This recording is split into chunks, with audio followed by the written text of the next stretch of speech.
more.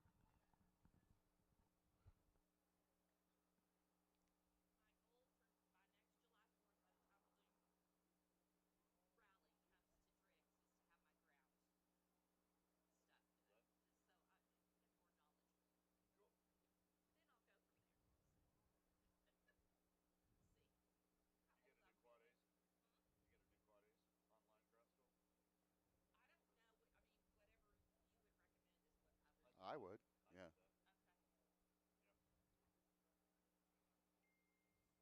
Ding, ding. 2.5. You were looking live.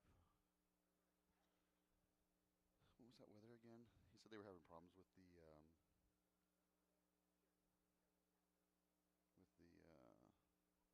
we are running Winson right now for Remind because they forgot. How the heck do the weather guys forget about running what they did for 8 days? It's called alcohol high altitude.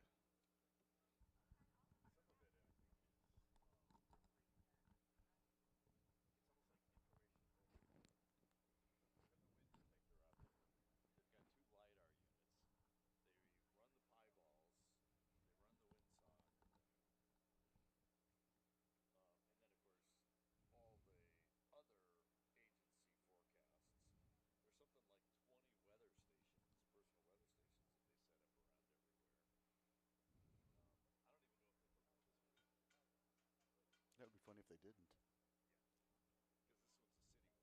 Oh, they probably do. They may not even exist.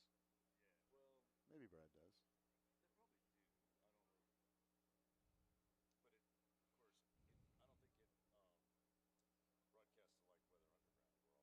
Hmm.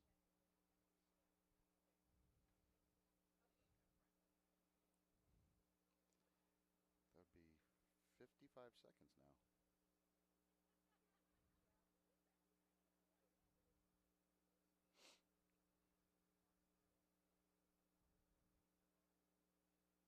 My weather station doesn't want to wake up this morning in Pennsylvania. It's like my wife.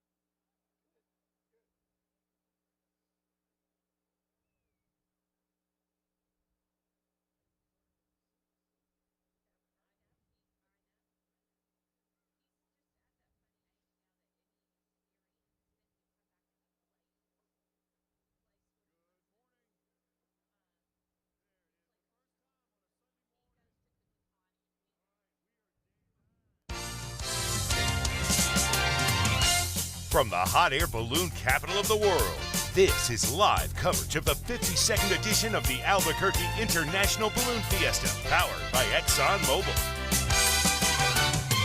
It's Balloon Fiesta Live. And now, direct from the rooftop studio at Balloon Fiesta Park in Albuquerque, New Mexico, here are your hosts, Art Lloyd Jr. and Ted Maes. Well, good morning, good afternoon, good evening, and unfortunately Monday for those of you in Australia that are checking in. We are on day number last here at the 2024 Albuquerque International Balloon Fiesta powered by ExxonMobil. You're watching Balloon Fiesta Live. I'm Art Lloyd Jr. along with Ted Maes this morning, as we have been for the past 9 days. Session number actually 15 for us because we did the awards show. That's right. 14 flying events. I just tallied it up. We have already done more than 37 hours of live broadcast, live balloons that you've been able to watch on Balloon Fiesta Live. How you holding up? I'm great. You know, hoping to give you a couple more hours of some live views from here at Fiesta Field. We know that many of the pilots have started to make their way home to their, across the country, but we'll still should see some balloons here today, and it'll be fun. We'll see enough that you probably won't even notice that Correct. There's a few missing. We already have Dawn Patrol starting to inflate. So. Exactly. I keep hearing so-and-so is cold packed because they keep checking in. They do this whole synchronized deal. And about those pilots that have already left to go on home, you have to think about this. They have to be here on either Thursday or Friday before Balloon Fiesta. Many of them, because you don't just get on a plane and fly, you have to drive here to bring your system here. So you've got maybe a 2 or 3 day drive here. So you took off all of last week to get here in time to register and get acclimated and all those kinds of things. And then you've flown for a week, and now I need a 2 or 3 day back. So if you're taking time off from work, yeah, leaving an extra day to avoid taking yet one more day, which of course it's now into the third week for them taking time off. Personally, for myself, I was thinking about 240 hours for me because I started last Friday doing the Albuquerque Aloft, which is part of Fiesta, but not something that we produce or we do. So it's a lot of hours. It is. I had someone come out here and visit me, and after 3 days they're done. Oh, yeah. Yeah. That's done. it. Huh? Couldn't handle it. Couldn't handle it. Tried to wake him up this morning and said, no, I'm done. I said, okay, well, rookie. Okay. Rookie. Yeah, you have to kind of, there's so much to see and so much to do that it does. And you're up way earlier than you normally are, and you are up late.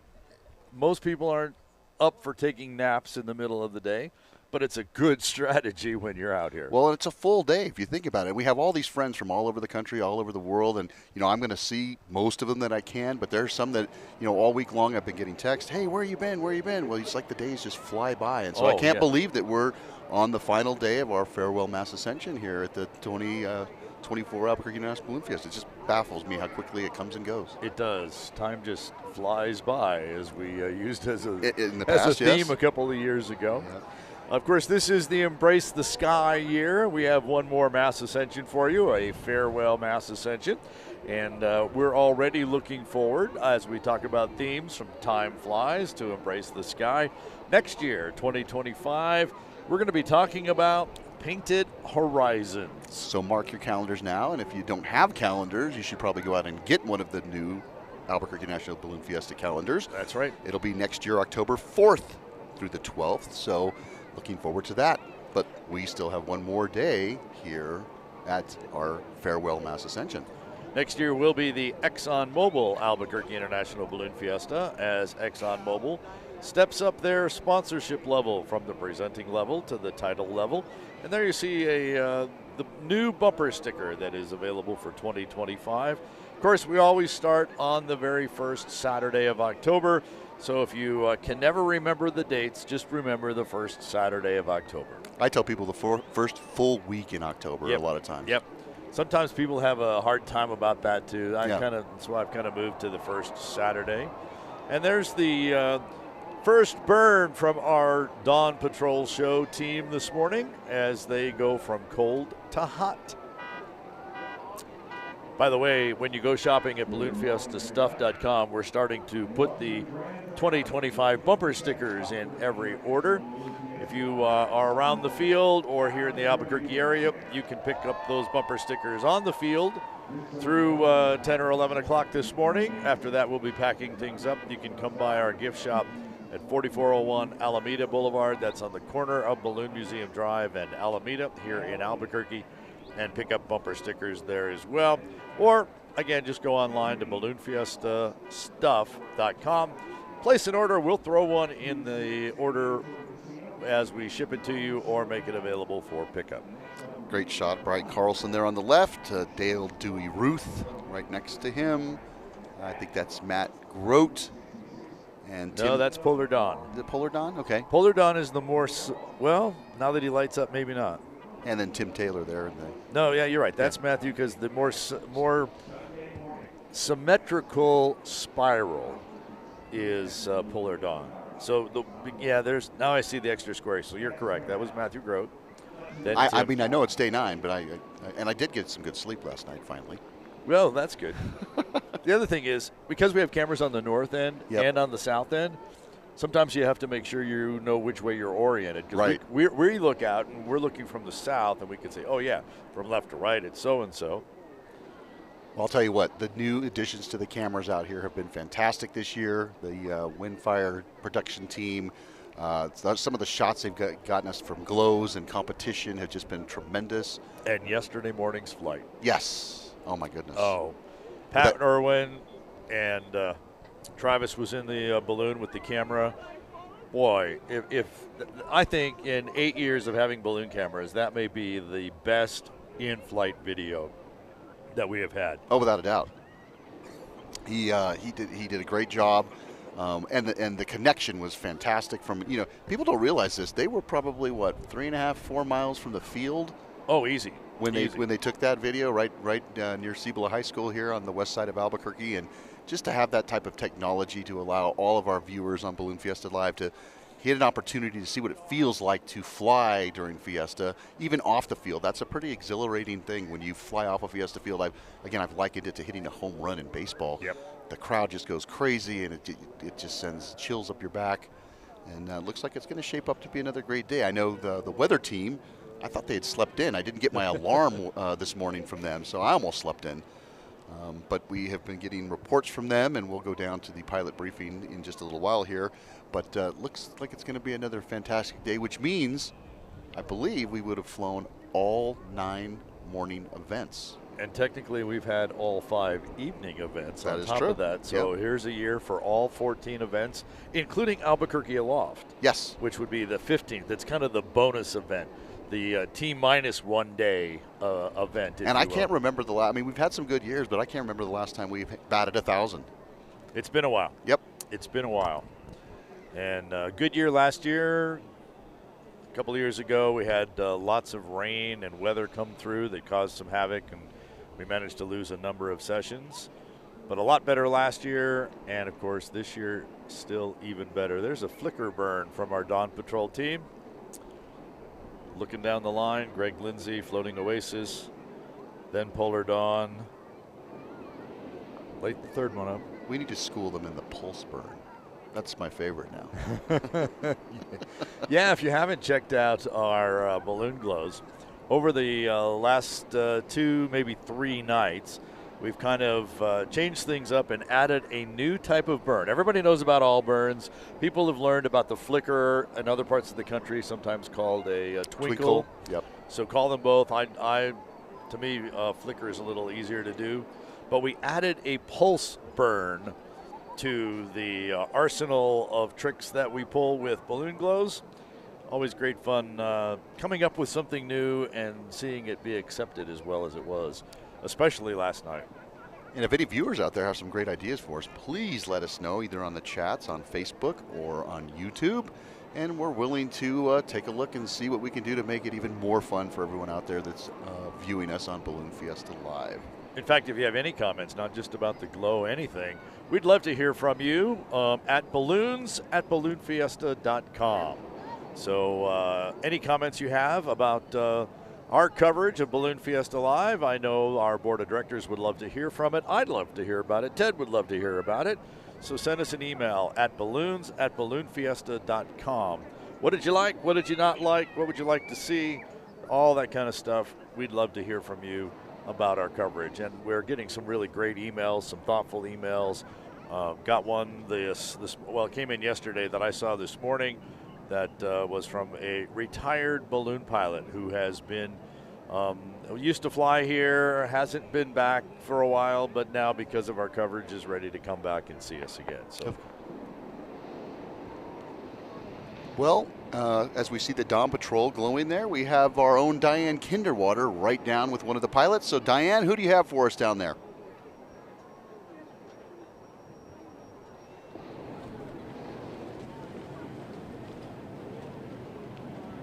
I'm Diane Kinderwater, and we are looking at the Dawn Patrol and Greg Lindsay from floating away, and he is going to be floating right now.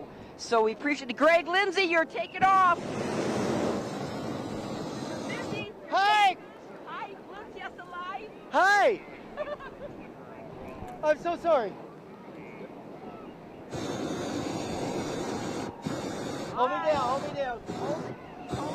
All the excitement, all the crowd is going wild out here on this final Balloon Fiesta morning as Greg Lindsay is trying to take off. He's one of the outer Dawn Patrol. They float off from both sides, and so he is on the east side, and there he's taking off.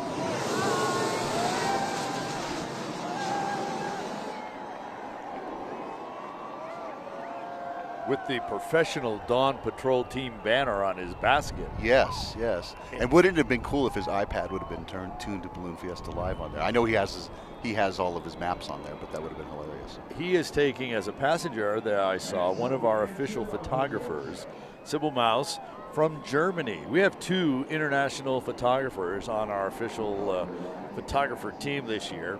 Sybil's been here for a number of years, joined our team, I think, last year. And so she is flying away in Floating Oasis with Greg Lindsay. And they get some really great pictures of the city waking up. Yes, yes. And, of course, all the traffic getting to Yeah, Balloon Fiesta. I saw a great picture from a photographer that went yesterday with them. And just the line of traffic yesterday morning as Dawn Patrol took off looked like it stretched from here to probably Gallup. The shots that way. And, of course, it's all the city lights. And then as the morning goes on and we start getting some light, yeah, we get some great photos when we were up flying in the balloon, and to do it in Dawn Patrol, even more special. I know Sybil was extremely excited to be up in Dawn Patrol this morning. Awesome. We'll watch the Dawn Patrol for weather, but we're going to get the official word from Pilot's Briefing, so let's pick up Pilot's Briefing and see what's happening with weather.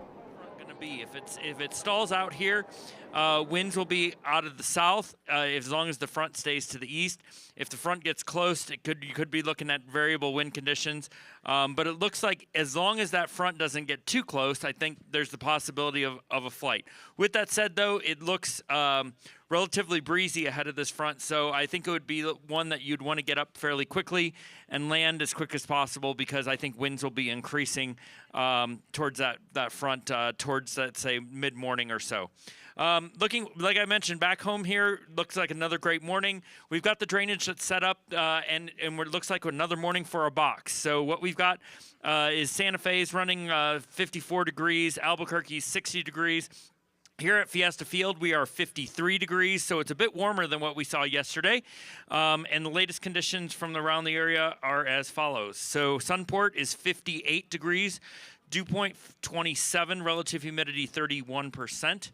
The barometric pressure is on the rise at 30.26 inches of mercury. We have a few clouds at 25,000 feet. Visibility is 10 miles and unrestricted, and they are reporting a wind of 080 at 6 knots. Over at Double Eagle out to the west, we have a temperature of 54 degrees, dew point 21, relative humidity 28%. Barometric pressure is falling at 30.28 inches of mercury, and the wind was 030 at 4 knots. So what we've got is a very similar setup to what we've seen the last several days. We do have a few high clouds like that you saw mentioned at the Sunport. So there is a few high clouds probably in the neighborhood of 15 to 20,000 feet. Wouldn't really impact everybody this morning that's flying. And what we've been running generally is winds light out of the north. Generally, this is the wind gusts that are being reported. So 2 to up to 6 knots on the south side of the field here. So here's the profiler that you can see, and we've got that drainage wind. Again, there is a bit of speed, especially once you get above 200 feet. We're running right around 15 knots or so. We've seen that as high as 18 knots earlier this week. And right now, let's jump over the table, we're running right around 16. So for a maximum, right around 400 to 500 feet. Then you can see that it slows up, and then above that, you actually have a wind turning back out of the south.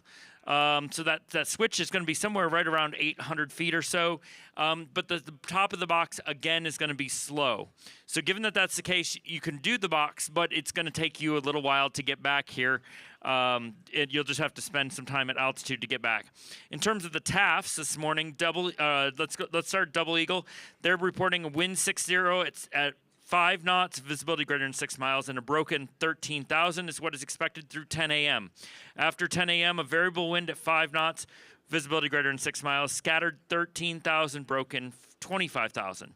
Over at Sunport, what they're expecting is a wind out of the north, 010 at 6 knots. That's that drainage.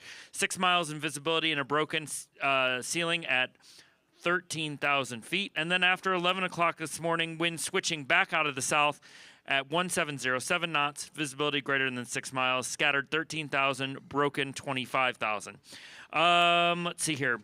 with the warm temperatures this morning, our density altitude is running right around 6,300 feet. So just be aware of that as you're flying this morning. And let's see here. We did run some trajectories here. Here's the latest trajectories that would take you south. So the blue is staying right at the surface. The green is staying at is going to 1,000 feet. We ran these before, and honestly, we're using model data that doesn't account for the box. It just doesn't understand the local microclimates that occur here. So given that that's the case, if you actually did go back to 1,000 feet, as you can see with our dawn patrol pilots this morning, you're going to come back towards the field, and maybe it's a slightly slanted box. Especially early, taking you back to the west. But I think with time that box may actually straighten out, and then you might be able to fly the full box and land here at the field, if so interested. Let's see here. This morning, I am very lucky to have, I will say we ran a pieball, or a windsound this morning, and it is going to be sent out here very shortly via Remind. We had a little bit of a challenge. The windsound that we've been using the last 4 days decided to run away on us, so we had to get a new one. And we just got the data in, so it will be sent out via Remind here shortly, but it's showing very similar conditions to what we see on the profilers. And the profilers are up and working correctly, so I encourage you to use that as you're out flying this morning. Okay, like I mentioned, I'm really excited to announce that Jaden is our final weather helper of the day, and ironically enough, he chose to celebrate his birthday with us this morning. So I think while we get him to launch the balloon, we'll all sing happy birthday. But is there a launch director in the area to give him permission to launch? All right, on the count of three, ready? 1, 2, 3. Happy birthday to you. Happy birthday to you. Happy birthday, dear Jaden. Happy birthday to you. All right, give him away. Over here. Hey, your fans over there. Wave to these fans. Well, and in the sky with Dawn Patrol. So, maybe we weren't. Huh? Yeah. So we were talking about Brad should probably stick to his day job of weather. Yes, and not leading the musical deal here. But what a great day for a birthday out here at Balloon Fiesta. Hey, so when we first picked up weather there, he was talking about a front and talking about get up and get down quickly and those kinds of things. But he was not talking about here, I don't believe. He was talking about tomorrow's flight in Gallup. We talked about it last night. It's known as the hangover or the layover flight. I mean, yeah, when Peter Prokopius he had like 7 different adjectives that they call the flight. And what it is a lot of the pilots, and it started with pilots who were going home to California. They get as far as Gallup on Sunday night. And so they'd get up and they'd fly the Red Rocks State Park in Gallup on Monday morning. And so it's become a tradition. And now, as you were saying last night, it's not just the guys going home to California. It's guys just going everywhere. It's like, let's extend it by one more day. Let's go fly Gallup on Monday morning. And it's become a tradition that our weather guys, they get a Monday morning weather briefing on this Sunday morning. Because we even heard yesterday, there's going to be a front coming in late tonight, sometime tomorrow. And so here in Albuquerque, we'll get a change in the weather tomorrow. And that's what Brad was doing at the beginning. At the end, it's like yesterday. Oh, yeah. It's a box. It's going to be like the models have stuck the same all week long. All week. It's taking off, headed south, climbing high, going west. So the people out in Corrales and Rio Rancho again today are going to have a bunch of visitors. And Brad said that as the morning goes on, the box will even straighten out because right now it's pretty much to the west and northwest. And a little bit later in the morning, it should straighten out, so it should go back to the north. So looks like great flying conditions for day number last of the 2024 Balloon Fiesta. I like that, day number last. People were saying last night, one more sleep. And it's kind of like, I don't even count them, so. Diane Kinderwater's been with us all week, finding us interesting and exciting people on the field, and she's got another one. Take it away, Diane.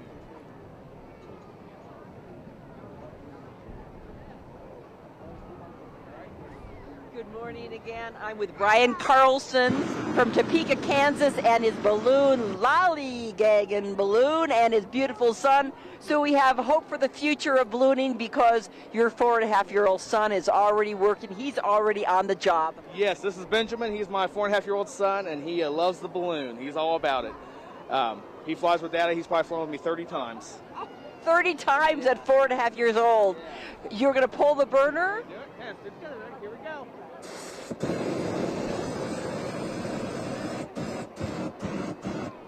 We've got the future of ballooning right here with your beautiful son. 30 flights. And how did you name this lollygagging? So this balloon is named Lollygag. It kind of started as a joke because we fly in Kansas where the wind blows a lot. And I had a good crew guy that crews for me, and he saw the always gave me a hard time when we were packing up. It took a long time for me to pack up because I was talking to landowners and stuff, and he'd say, "Brian, quit lollygagging." So it was just kind of a funny joke when I got this balloon. It was like lollygag just fit, and it's kind of funny. I've flown it on some windy flights, and almost every time it's gone dead calm when I come to land, and it's just like an omen. I don't know, but very funny. So We appreciate you putting up your balloon this last morning just to entertain the crowd. Let's everybody hear it for lollygagging. Here.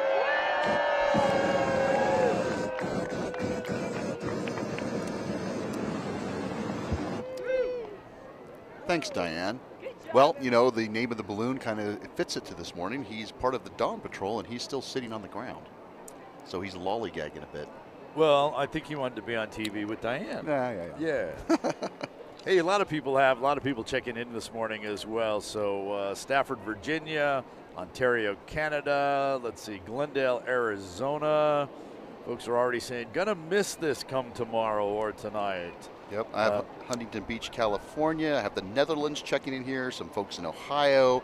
Yeah, Jill Kramer out there said, what am I going to watch tomorrow? Well, replays. That's right. Replays.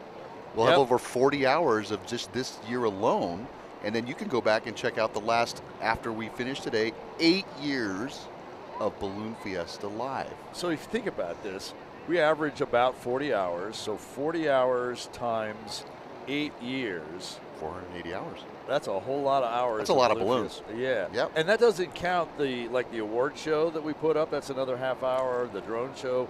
These bonus videos, I call them, that we record them, put them up. They're things that we don't do live. But yeah, 40 hours. Can you imagine? I mean, that really makes it was a full work week. It was. Think about it. Yeah. You know, so, the other thing too, you've been talking about doing a highlight reel all week long. And so people need to be on the lookout for that as we go forward. I know that you're going to go through all that we can, and you were like, how am I going to just put this into one show? Because there's just been so many great highlights all week long. Yeah, and I actually haven't done a highlight reel in a couple of years, but we're definitely going to do it this year. Get that up there, and of course, would love to include some of your pictures of you watching Balloon Fiesta Live. So go ahead and post those to your favorite social media with the hashtag Balloon Fiesta Live, or just send them to balloons@balloonfiesta.com. Yep. I'd love to see those pictures. Other folks checking in on the YouTube side here. Let's see, we have West Virginia. Brenda and Tom in Atlanta, Georgia have been here all week. So good morning to Brenda and Tom. Thanks for joining us. Over in Del Norte Park, just a little bit south. Let's see. I have DeLand, Florida on here. Scottsbluff, Nebraska. Tulsa, Oklahoma. Rio Rancho. Well, hey, Rio Rancho, you're going to see some balloons this morning. Good thing you're up. Yep. Austin, Texas, North Carolina, Central Illinois. Nancy Yeager, and she was one of our winners of our license plate. Yes, she was. She says she was on the field last night. It was incredible. It was. We had a fabulous glow last night. The 2 nights before, we had just as fabulous glodios with our special shapes. So, yeah. Good morning, Kathy Magruder in Charlottesville, Virginia, not far from where my family's from originally, my mom's side. So, good morning to Rebecca in the Netherlands. Yes, it is the last day. Australia. Oh, good morning to Australia. Yep. We know that they're watching as well. Northeast Heights, Albuquerque. they're already working. It's already next week for those folks. Yeah, Chicago Heights, Illinois. So, all right, let's see. From the west side, yep, we already said they're coming there. Another Netherlands is in. Oklahoma City, Wisconsin. Yeah. Loving the 2025 bumper sticker. Sheboygan. And somebody wants us to do dueling banjos. Yeah. I'm kind of been behind on checking in. New Brunswick, Canada is in the house as well. And we got folks that are on the field listening and watching. Patrick Smith, who was flying, I think this is the same Patrick Smith flying Maryland 1, says that he's in Oklahoma City, headed on his way back to Nashville. Well, safe travels, Patrick, to you and your family. Nova Scotia, Canada as well. I have double Wisconsins here. I got Milwaukee and I got Lake Geneva that just checked in. Dallas, Texas as well. Well, it's always sad as we end the Balloon Fiesta, but we have great memories. Lots of friends out there, and we always look forward to next year. And as Art has said, Painted Horizons is going to be our theme next year. But we still have balloons to take off this morning. We're looking at our KKOB balloon, which I believe is the balloon of the day, if I'm not mistaken. It is. Ron Curry flies that for us. And you may notice that they're now kind of branding things as 96.3 FM. Forever they've been the powerhouse on the AM dial at 770 or 777 KOB. The 50,000 watts. Yeah, the mighty powerhouse. Just marketing changes. It's all still on that 770 AM. A couple of years ago, they started simulcasting their signal on the 96.3 FM band as well. So you can pick it up on AM and FM. Same thing. It's still KOB. They're still talking about Balloon Fiesta every single day and throughout the year. And on this final Maes Ascension day, they are the balloon of the day. And Ron Curry was flying in the early days with me as well. And he used to go set the KOB balloon up at the University of New Mexico global football games. Yes, I remember those days. And many of the people that I crewed with and learned with would go down, put the balloon up at the football games. Good to see Ron still flying. In addition to Ron getting ready to stand up the KOB balloon as the balloon of the day, our Krispy Kreme balloons are also now going from cold to hot. Yep. Already standing up Rod Baca in the Farmers Insurance balloon. The zoo balloon, where we see the giraffes. Actually, that's Wild Ride, David Markowitz from Maryland, Oh, yeah, New York. yeah, you're right. You're right. And then we have Anthony Tony Polito there in the Central New Mexico Down Syndrome balloon. And Diane Kinderwater is down in the thick of it this morning. Diane, what's up?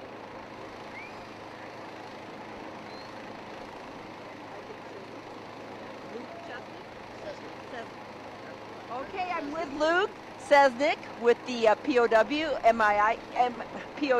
MII balloon Freedom Flight. And when I came up here, you have a big crowd around you this morning, Luke. You're saying about how hot it is at the top of that balloon. Well, before we start that, we got to talk about what POWMIA stands for, which is Prisoners of War Missing in Action. So we fly for the over 80,000 people that we lost. So we fly and honor them, but also more importantly, we fly for the families to let them know we are not going to forget. That's why it says on the front of the balloon, you are not forgotten. And then you'll notice that there's a tear in the eagle's eye because it's very sad about the fact that we left that many people behind. So. And from what war? From right here. Well, World War II, Korea, Vietnam, Cold War, and now global war on terror. So that means anybody that we lost between 9/11 and now. So, yeah. And how many years have you been flying here at Fiesta, Luke? Well, this is my 19th trip. The balloon's been coming for about 25 years. We have 4 balloons, 11 volunteer pilots, and we're all volunteers for this organization. So, what do people tell you? What do they're thankful, they're appreciative, what do they say? Well, we have a lot of people that come up and say, you know, we love all the balloons here, but yours is still our favorite. And that keeps us going. But what keeps us going too is the widows and different people that come up and say, hey, you know, you guys got to keep this going because I lost my husband over there, or my grandpa still hasn't been found yet, and so that's why we're doing this.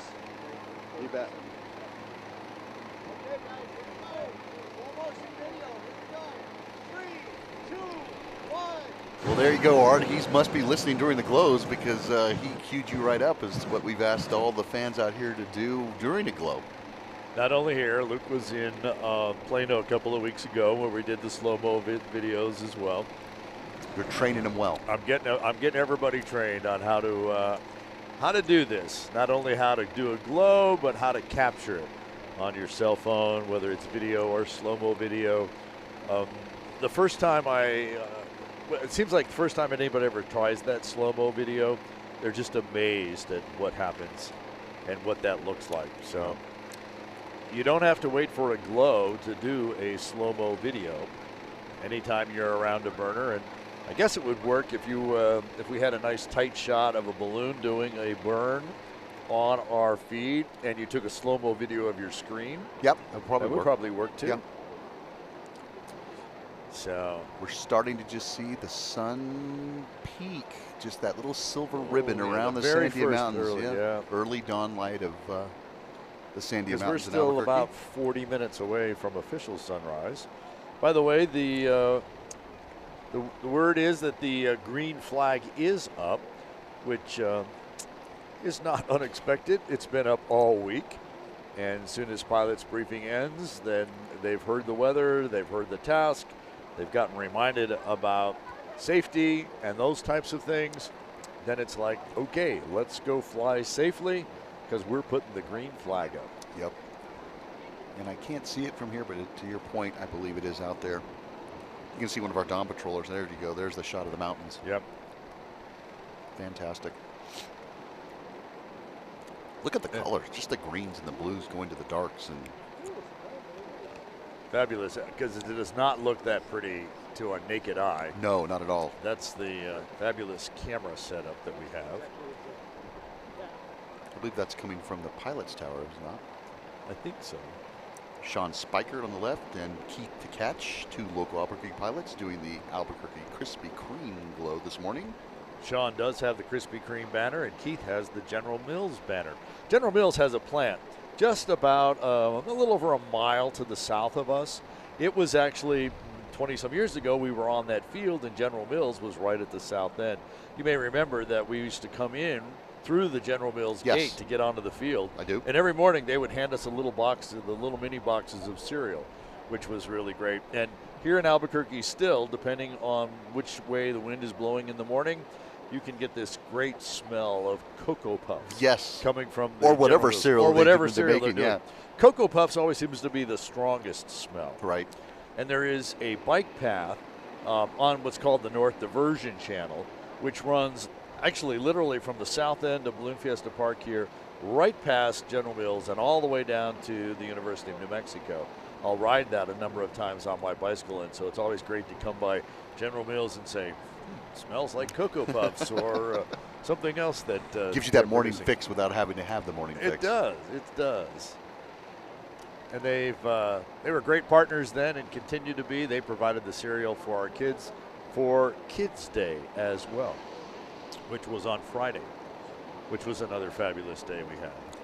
I mean, every day's been pretty much fabulous out there this year, to be honest with you. Now it's kind of hard. Okay, what day was your favorite? All of them? They all blend together after a while. Well, yeah, it was one of those days that this happened. I think it was Thursday. No, I think it was Wednesday. Maybe it was Friday. But they were all great. They were all great days. And especially the last few nights with the glows, they've just been spectacular. And as we've said, you can go back and watch any of those at any time. In fact, we'll have, after today, 8 full years of Balloon Fiesta Live archives on the air for you to watch. Last day, last chance on the field to get your official Balloon Fiesta merchandise. If you're not here on the field, you can come by our gift shop anytime. We're open Monday through Friday from 9 to 5, although we're open from 8 to 2 today. Normal hours back to 9 to 5 start again tomorrow at our gift shop. But that doesn't help if you're not in Albuquerque. Nope. So we have an online store. The online store is available at balloonfiestastuff.com. balloonfiestastuff.com. And all of our official merchandise is there, as well as our year-round merchandise. The QR code you see on the screen will take you directly to balloonfiestastuff.com. I suggest you bookmark it And also go down onto the bottom of the page and subscribe to What's Up Wednesday, a weekly email about what's going on in the store. This coming Wednesdays is going to tell you what's left and how you're going to be able to find it. And of course, for one more day through tomorrow, you'll be able to enter the discount code of Fiesta24 and save 10% on all of the sportswear, clothing, hats, those types of things. Doesn't work on the pins and those other things. One-time only use, 10% off your sportswear, discount code Fiesta24 at balloonfiestastuff.com. Yeah, I got to head over there. I have a shopping list. I've been told that I have to take stuff back to the East Coast. So I will be there as soon as we're done with the show. You better get there. Of course, you know, you could go shopping right now online. I could. And because you're in Albuquerque, set it for free pickup at the store. And they would have it ready for you by the time you got off the show. Okay. You're the boss, so I'm going to start shopping right here. Well, yeah. But you need to continue to pay attention to Krispy Kreme here, too. Can you multitask? Let's see, Ted. Yes, I can. Well, then, we're going to put you to the test. Did you tell me Diane is down there against Steve? All right, that's what I thought I heard as I was yapping away here. Because, of course, we have all these people talking in our ears. Yes. Talk about voices in your head. They're there. I have enough without these guys, but let's go down and see Diane, another voice.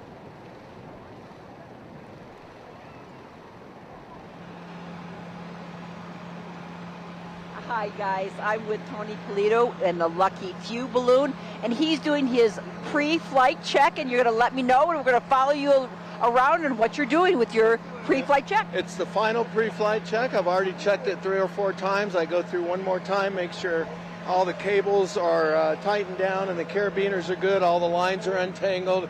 I've already done a walk around of the balloon to make sure the integrity of the balloon is good. There's no tears from the previous flight. And then I'll double check the fuel lines to make sure everything's good there, and then we're ready to stand up straight. Okay, well, take a look. Thank you, Tony. We're going to show him. They do a lot of checks on these balloons. Of course, they packed it up yesterday, and now this morning, they're making sure all the lines are tight, all the cables. We are ready to rock and roll. Okay. It's showtime. It's showtime here at Balloon Fiesta. He's doing the hot burn now. He did the cold inflate. And this is the part where the public really likes it. They're going to whoop and holler.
Great job with Tony standing that up. Yep. He inflates like I was taught, too.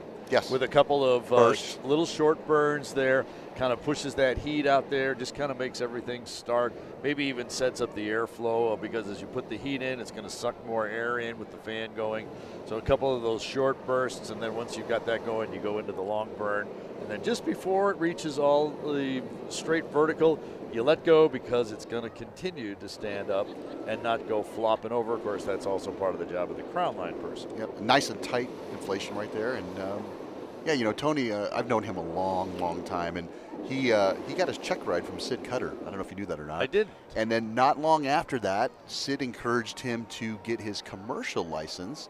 And within a matter of hours, supposedly back in the day, he was flying for Sid at World Balloon and flying rides. So that good of a pilot is a young man, and he's continued to to help out here at Balloon Fiesta. Now flying the Central New Mexico Down syndrome balloon.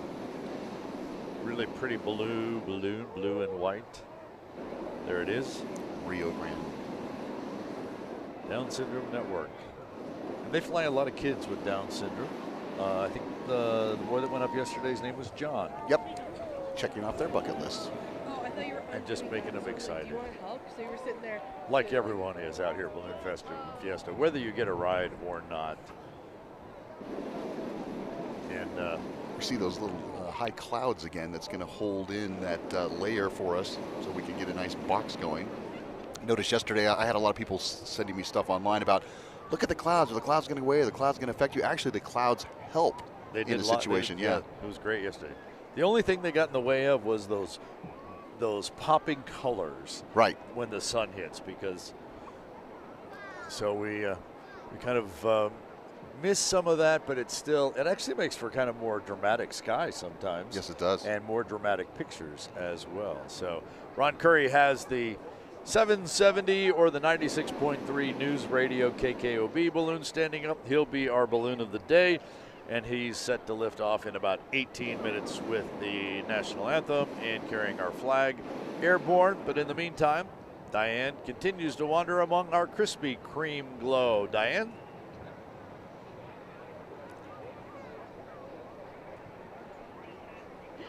I am with Jeremy from Michigan and his son back home on the cell phone.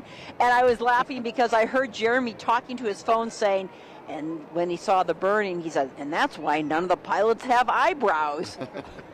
That's right, yeah. I was just trying to make him laugh. So it's early there. They're about to go to church, and I just figured I would dial in and let my son see what was going on here at the Balloon Festival. What's your son's name? So this is Lincoln. He's 9. Hi, Lincoln. Can you say hi to Balloon Fiesta Live? So, your first time at the Fiesta. First time at the Fiesta, yeah. We came last night and then again this morning. What do you think of it, Jim? That's pretty great. Yeah, it's pretty great. I wasn't really sure what to expect, but that's pretty cool. A little chilly, but the fire warms you up. What do you think being this close to the gondola, this close to the balloons? Yeah, I didn't think we were going to be able to get this close. I thought we'd have to be off in the distance looking at it from a distance, which I still thought would be cool. But to be able to be all around the fire. And to feel cool. the fire, feel the flames. And again, you're joking, they burn. I don't think they burn off their eyebrows, do you? No, probably not. Maybe a little hair? Maybe a little hair like me. Thank you for coming to Fiesta. Great to have you here the final day of this 2024 Balloon Fiesta. So you can go home and watch Balloon Fiesta live right online. We're streaming right now live. Hey, thanks. Appreciate it. Appreciate it. Say bye, Lincoln. Bye, Lincoln. He's a Wow, the technology. Yeah. Crazy. Yeah. Hopefully Lincoln's going to join us now live on Balloon Fiesta Live. Yes. Dad doesn't have to stream it himself back to Lincoln. Yeah, he's headed to church, though, but they can always come back and watch it on online at Balloon Fiesta Live. On the other hand, and I'm not suggesting this, but someone here says, I'm missing church this morning because I can't miss the last day of Balloon Fiesta. So, yeah, unfortunately they happen at the same time, so you kind of got to miss doing one or the other live. But, you know, most churches have their services available online. And of course, Balloon Fiesta Live's there as well. So Krispy Kreme all lined up there. There's a great shot of them and all the people who are up close and personal, as you just heard. One of the few balloon rallies around the world that you can actually be on what is considered by the Federal Aviation Administration a live flight line. Yeah, active flight line. We've all seen and gone to air shows, and you know that you are well back in the bleachers behind a fence and all that kind of stuff. At Balloon Fiesta and a few other balloon rallies around the country, they do allow you onto the field. We are one of them. Started way back at the first one when they expected 200 people, and they'd kind of rope it off. By the time the officials got there with the passes for those couple hundred people, there were 20,000 people there and one policeman on horseback. So from the early days, we've had people up close and personal to balloons. We continue that tradition 50 plus years later. So in addition to our Krispy Kreme balloons that are standing up, our balloon of the day is standing up. We're starting to see cold air being blown into the ride balloons. Just the other side, or from the north view, closer side of the Krispy Kreme glow. And right down here on row A, ExxonMobil already inflating, as is the Zia balloon. With Tommy McConnell. We had a nice conversation this morning with the original pilot of the Zia balloon, Dr. Tom McConnell. Dad of Tommy. Yep, board member. Sitting down there reminiscing, and great times. And you were reminding of getting the first balloon pin from him. Yes, I rode my bicycle up to him. I thought it was hilarious. She said, "Don't you remember him? He was the kid with the bicycle with 2 wheels." Like, oh yeah, I remember that kid. Yeah, Dr. Tom. He's written a couple of books on safety. He's done a lot of analysis of different instances and issues with balloons. And to help keep teaching safety, he writes a number of articles for our official program, which you can get on the field or balloonfiestastuff.com. Great shot right there of Jody Browning and Tater Tot on the left. And that's either, I think it'd probably be JP Madas today flying. I think Kurt Van Sant flew yesterday. And then Lori, that's her Black Magic woman on the right. So when JP flies Burning Desire, the balloon in the middle there, yep. Does Kurt hang out with JP, or does he go over with Lori and Black Magic? Oh, he stays with JP. Okay. That's his ballooning husband. Yeah. You see a lot of people share balloons like that, but it is kind of interesting that Lori has hers and Kurt has his. Here's a nice shot from the Main Street stage. Another tremendous crowd today on the Look last at day. This, yeah. Yep. And that's what we're talking about. Look how close they are to the basket, because you can walk right up. You can be asked to put your hands on and just provide that little extra weight. Well, and sometimes you get wrangled into helping out. You do.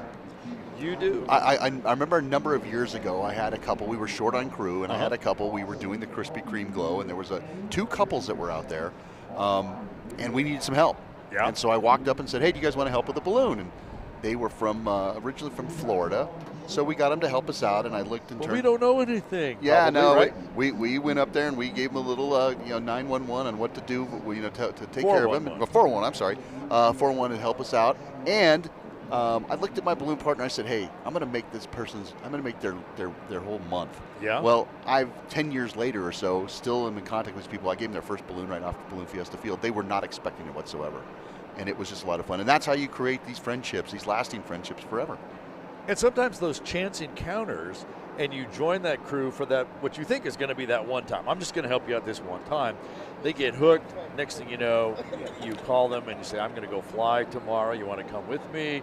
Then after a while, they maybe get a flight, and then they're hooked on that. So then they start getting a little burner time, and next thing you know, they're buying a balloon, taking lessons, and they're starting the cycle all over again. Yep.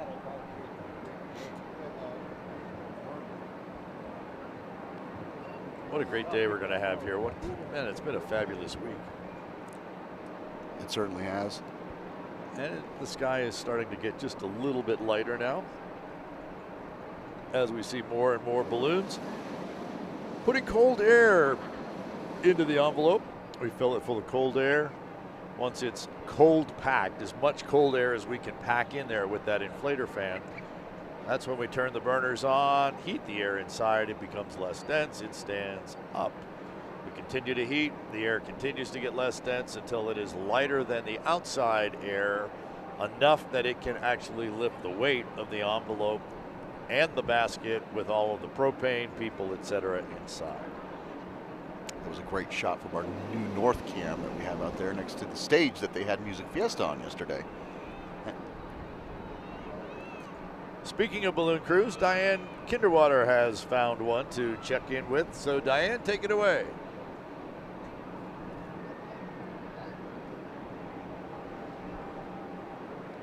I am here with Michael and Karen from Down Under.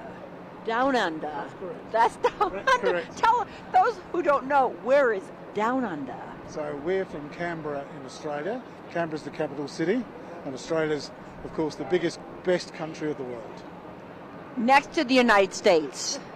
Now, do you often hear people say Down Under? I mean, I'm not making fun of you by any means, Michael and Karen, but yeah, you are down under. We accept that unless you look at it from the other way up. But yes, we're down under.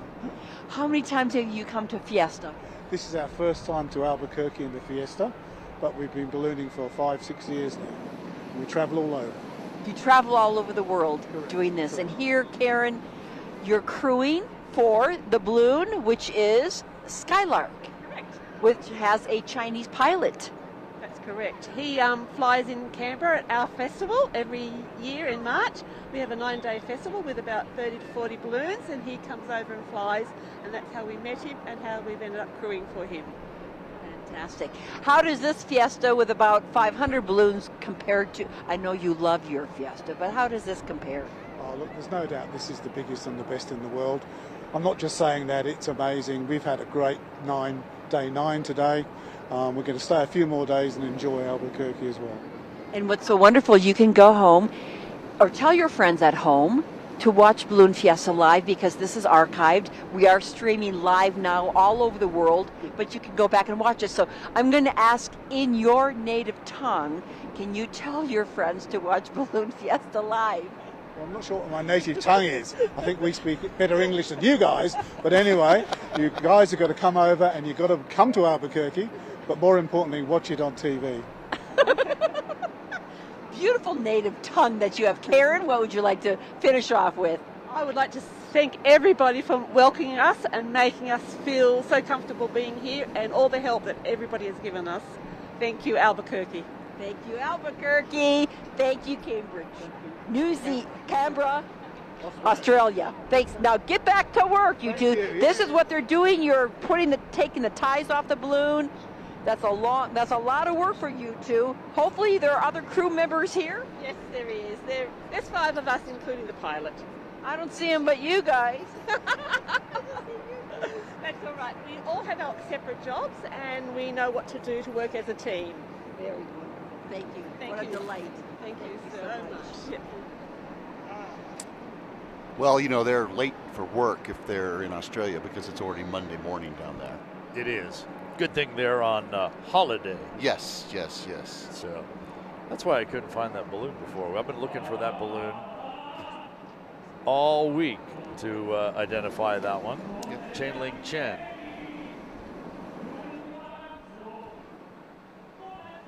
Not sure what we're hearing on the PA speaker, but all right. Yeah, so we're about 5 minutes away from our national anthem. There's and our balloon of the day. Tristan McLean with a great shot of Fiesta Gold and that top crown cap of Sid Cutter that represents the bronze that's out in front of the Cutter Pavilion.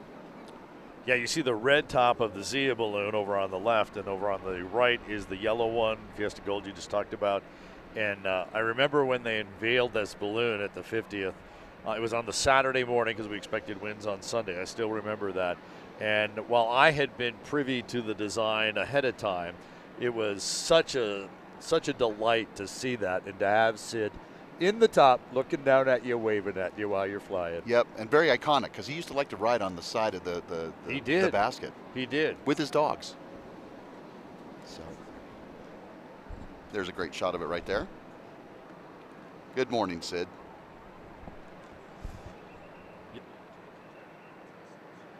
So we're about 5 minutes away from our national anthem, and we'll continue to watch balloons inflate here on the final day and the farewell mass ascension of the 52nd annual Albuquerque International Balloon Fiesta. Now that top is actually stood up, you can actually see him waving, hand on the vent line and the upright, sitting on the side. And of course, his widow, Jewel Cutter, always dresses Sid up, the statue of Sid. Right before pilots come to register, whether it's a Wednesday or Thursday morning whatever early. it is. So he's always dressed up for all of Fiesta. And he and Scott Appleman sending us great weather this entire week. They most certainly have.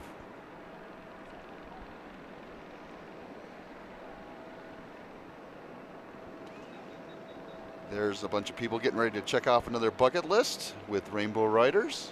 Right in the center, the Indian Pueblo Cultural Center balloon, operated by Rainbow Riders for the Indian Pueblo Cultural Center. And I saw off on the side the Visit Albuquerque balloon, the green side. I did get one of those pins. Did you? That spins now. Managed to get one. This blue top with the white around it is the Intel balloon right off the Balloon Fiesta Live rooftop studio.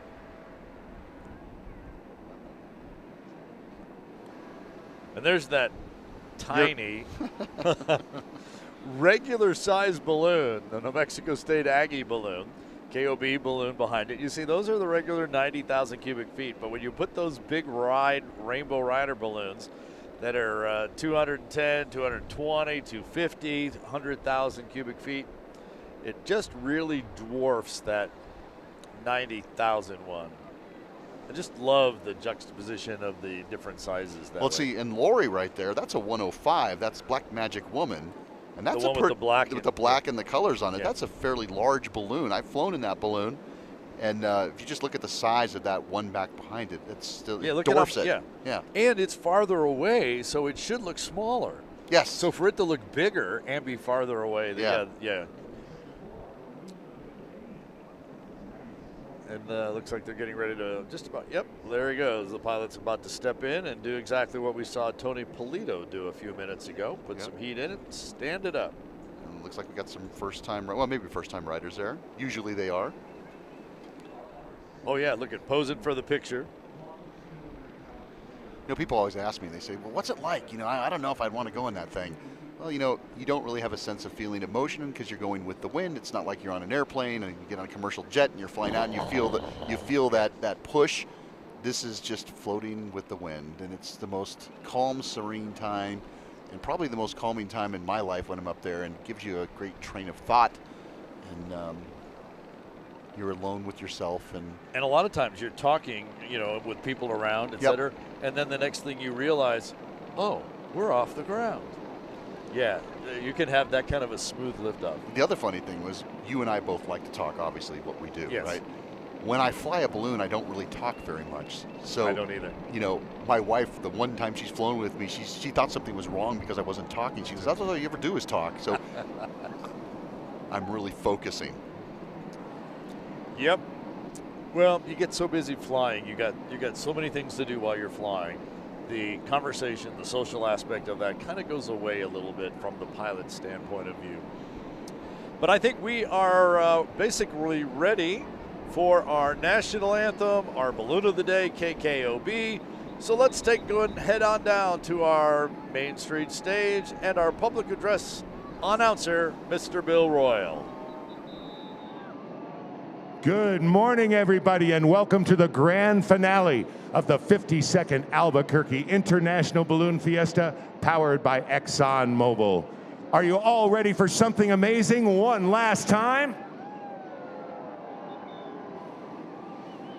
It has been a phenomenal festival so far. No cancellations, all Ascensions have gone up, and today is absolutely no exception. Get ready for something that doesn't happen on this scale anywhere else in the world. As our 96.3 KKOB balloon gets ready to raise the colors to honor our country and perform our national anthem, please welcome from Las Vegas, New Mexico, Marcos Vigil. Oh, say, can you see by the dawn's early light what so proudly we hailed at the twilight's last gleaming, whose broad stripes and bright stars through the perilous fight o'er the ramparts we watched were so gallantly streaming, and the rocket's red glare, the bombs bursting in air, gave proof through the night that our flag was still there. Oh, say, does that star-spangled banner yet wave o'er the land of the free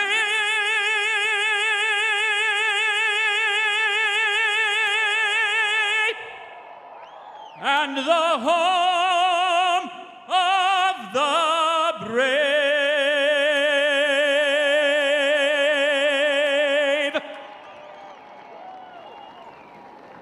play balloons. Start your inflators. Some unbelievable shots from our camera crew. Yeah, and incredible national anthem singers all week long. And we are officially underway with our farewell Maes Ascension for 2024. Always exciting, but also bittersweet. A little bit, yeah. To think we have to wait 350 some more days before we do this again. Enjoy today.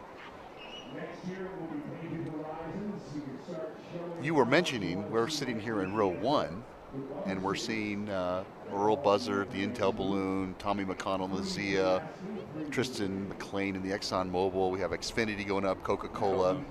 But then there seems to be a little lapse between them and the Krispy Kremers and the ride balloons. Fiesta Gold is up in row 2.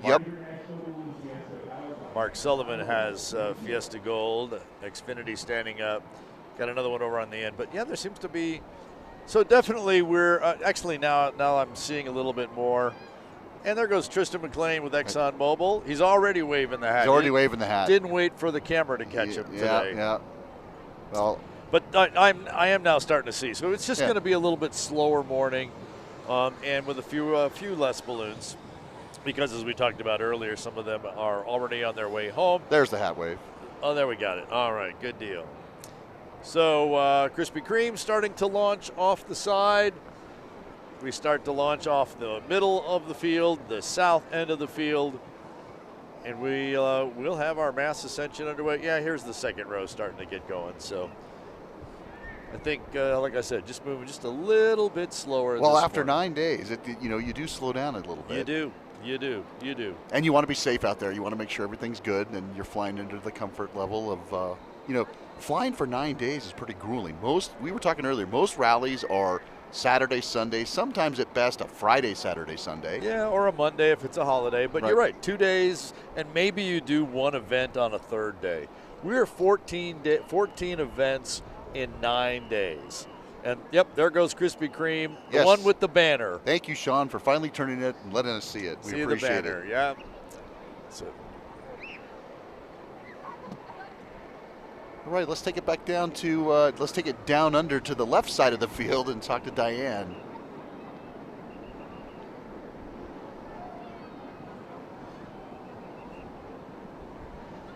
Hi, guys.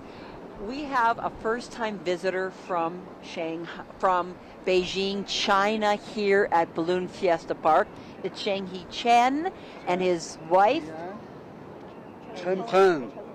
And my crew from Australia. Here from Australia. Your first time at Fiesta. Your first time at Fiesta. Your first time at Fiesta. Yeah, I first time come here. What do you think of this? Nice, very nice. In Chinese, in Mandarin, tell people to come here in Mandarin. Speak in Mandarin. Hello， 大家好，我们是来自中国的热气球飞行员，以及我们从澳大利亚来的我们的地勤，感谢大家。阿尔伯克基这个地方，我们是第一次来，但是感觉非常的好，非常的好。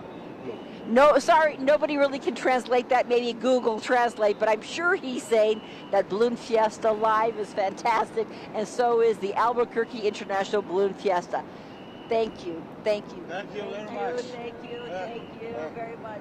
Happy flight. Yes. 说什么？明年呢，我们可能还会来的。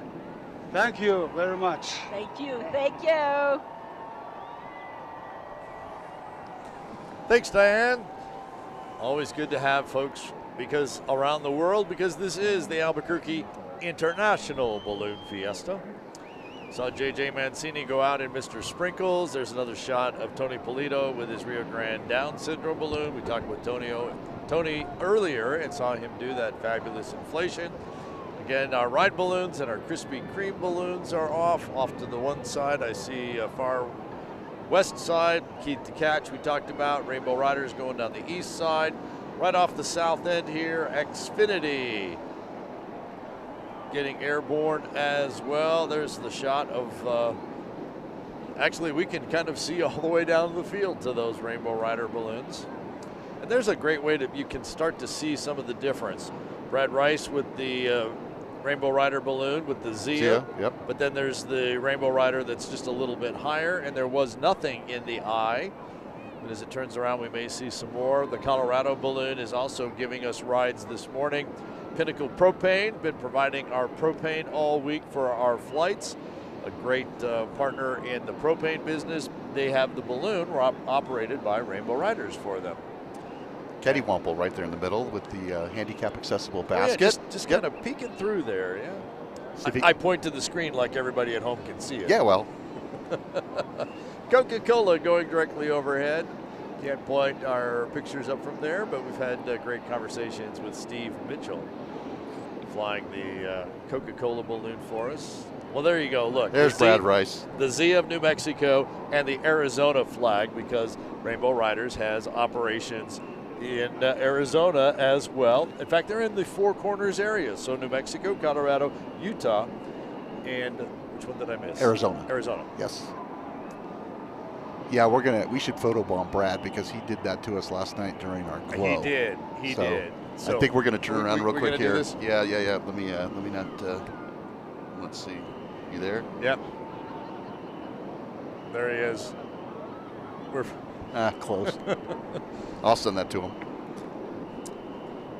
So they just had us doing the Pokemon picture. Thanks, guys. Appreciate it. Fiesta Gold just taking off in the right-hand side of our screen. Mark Sullivan flying Fiesta Gold for us this weekend. Earlier last weekend, it was Judy Nakamura who was flying it. So members of the board of directors tend to fly this. She flew the governor last weekend, right? She did. Yep. A week and a day ago, 9 days ago. And then the governor posted on Facebook what a great flight she had, and some great pictures from that flight.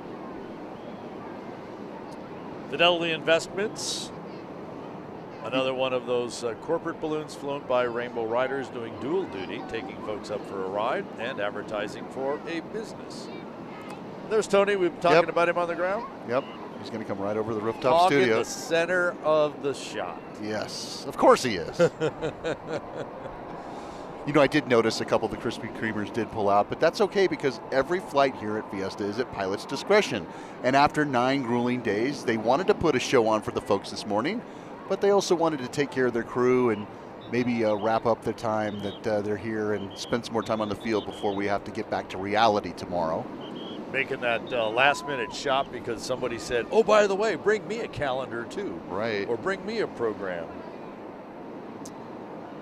And maybe they don't have a 3 or 4 day drive. Maybe they only have a 1 day drive. So and it could be local people, you know. Could be. All kinds of reasons. You wake up and you just don't feel. You know, some days you wake up and you're not sick. You just don't feel on the top of your game. And that's the best thing to do. The best aeronautical decision making someone could make is better be safe than sorry. And we like to say it's better being down here wishing you were up there than up there wishing you were down here. Absolutely. Yep. I think they also say there's no such thing as how's it go? There's bold pilots and old pilots, but no such thing as bold pilots. Yeah. Yeah. And here we're starting to see a little bit of the composite of the box here. It's actually, we have a Rainbow Rider up to the right over here of us towards the Sandias, starting to get a little bit of that northeast that Brad talked about, and kind of going northwest now. Yeah. But he's going northeast. And he's lower. Yep. Up higher, it's still to the northwest. So, yeah, there's going to be some steerage up there, basically in the form of a box. You don't have to get up but a few hundred feet to turn this southerly direction around and head back the other way. You know, and there are some days that you think, that you were saying, you know, you're just not feeling it, and then you see your best friends go, and they have the flight of their life, and you kind of regret it, but you know what? The best decision-making is your decision-making. One of the things I heard in one of our ground schools from one of our instructors here, he was talking about instructing other students, and he says he gets to the point where the student is having to make the decision to fly or not, and he says, I, as an instructor, will never question your no-fly decision. He says, but I may and will override your go decision if I disagree. Exactly. The other thing he said was that it's okay to reverse your let's fly decision and turn it to a no fly. But once you've made the decision not to fly, do not reverse that. Stick with the no. And we've all known some pilots who, I wasn't going to fly, last minute fly, change their mind, they get up, and it's not necessarily the best flight. And they should have stuck with that no fly decision. Always the pilot in decision, just like the captain on a 737. The person, they are the pilot in command of that aircraft, responsible for all aspects of flight. Same thing with our balloon pilots, because we are certified pilots flying an FAA or other regulatory agency, if in other countries, aircraft. Same rules apply to us. We've talked a little bit about the New Mexico State University Aggie balloon. But here's the cherry on top, New Mexico Lobo balloon. That's the other big university here in New Mexico. The Rio Grande rivalry is what they call it. Yeah. All right, let's go down to Diane Kinderwater. She's got a pilot getting ready to take off. Diane.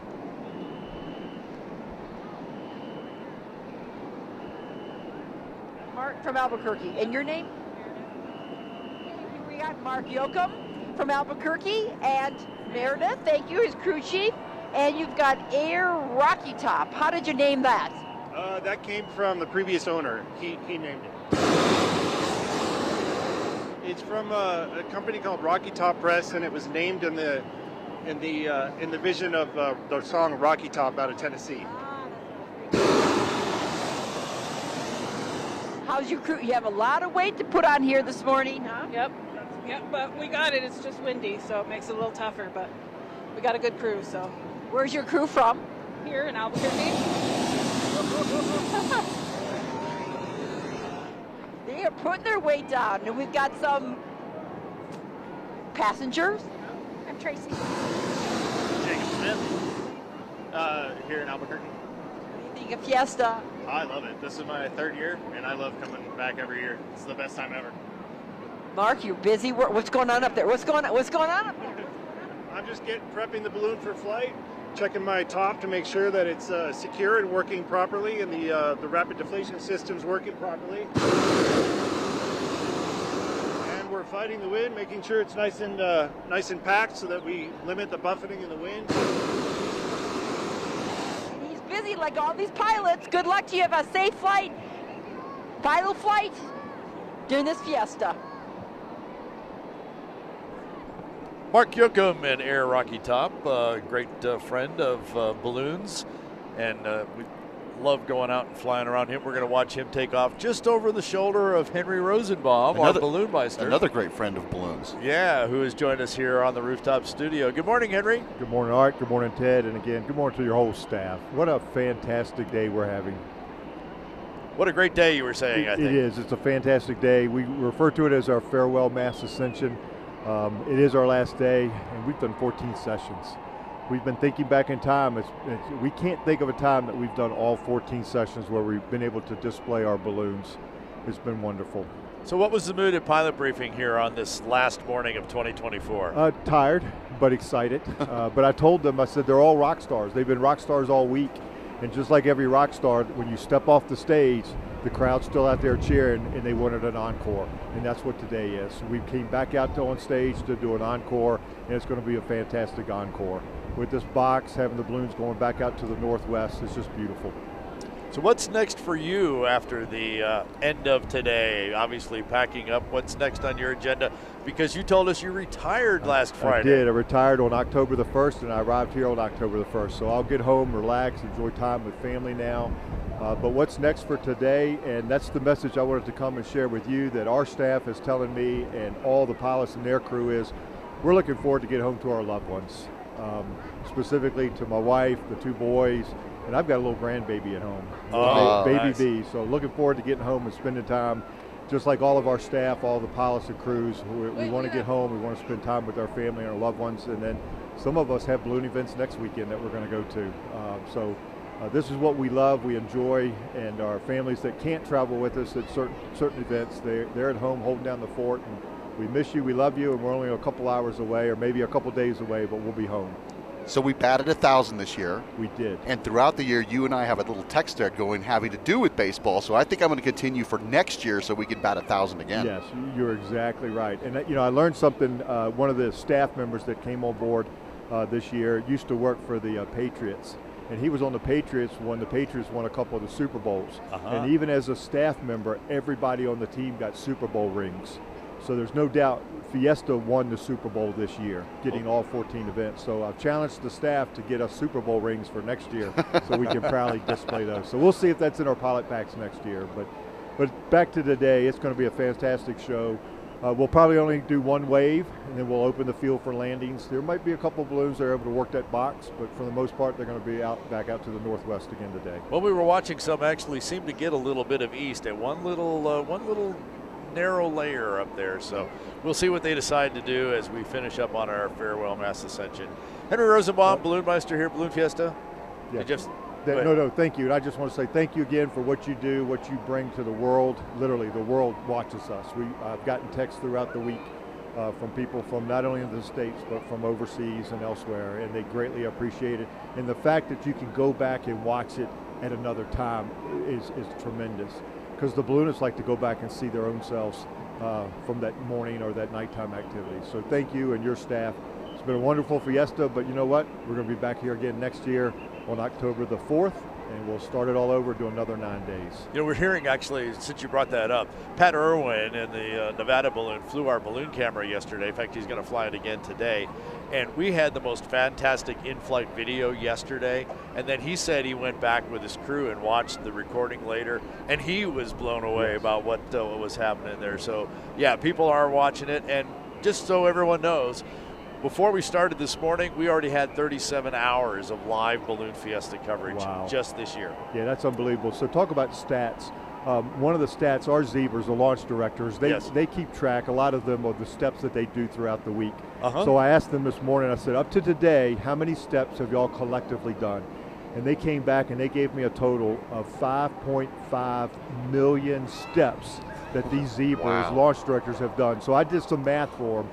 If there's 2,000 steps in a mile, an average mile, that's 2,700 miles that those zebras have worked and walked. And that's up to 8 days, not counting what they'll do today. So and some of that's running too, because we've seen them run to be able to get there in time. The walking, the running, but anyway, and everybody has put some miles on their shoes. They have. It's been a great week. We're tired, but we've enjoyed it. The fans, the folks that come out to watch us, we've enjoyed interacting with them. And there's no doubt we've put smiles on the young kids' faces to the most senior person that's been on the property. We put smiles on all those faces. And that's the other thing about our activity that we do. There's many sporting events that you go to, but when those people leave that sporting event, half of them have a frown on their face. They do. But in this activities, everybody has a smile on their face when they leave Balloon Fiesta. They're all winners. It's nice. We're all winners, and it's nice to be part of that. So Ted's been using the hitting a home run analogy as a balloon pilot takes off, with the cheer and the excitement from the crowd as that happens. And we've hit a home run every day, and Fiesta has won the Super Bowl this year. With 500 plus balloons every day. Every day. Yeah. Yes. Home run derby for sure. Yes. For sure. Yes. Yep. Yeah. Henry Rosenbaum, Balloon Meister, once again this year. Thank you very much for joining us all these mornings, for all the work you do, and the excellent team that you have working with you. Always great to see you. Safe travels home, my friend. Yeah, thank you. And to the ones at home, we'll be home shortly. We love you. Thank you. Thanks, Henry. Thanks, Henry. So as Henry said, we have a Maes Ascension underway this morning. Mostly just kind of one wave. We'll see a few less than 500 balloons in the sky this morning. But they're continuing to end the week like they started it, flying off to the south, going up high, and out to the north and northwest. Morning flights. We won't have glowing lights tonight, but we did every single night of the glow, so we have delivered. We have, and especially the last 3 nights, the glows have been incredible. If you did not get a chance to see it, witness it in person, do go back and check out the archives of Balloon Fiesta live on balloonfiesta.com. And then you can still comment about it at balloons@balloonfiesta.com. Would love to read your emails, see your pictures, if you'll send them to us at balloons@balloonfiesta.com. Part of the crew activities is to put someone out on the crown line. That's the rope that goes from the top center of the balloon down to the ground, used for stabilization on inflation and to help control the balloon on deflation. And Diane has managed to find her way to the end of that crown line. So Diane?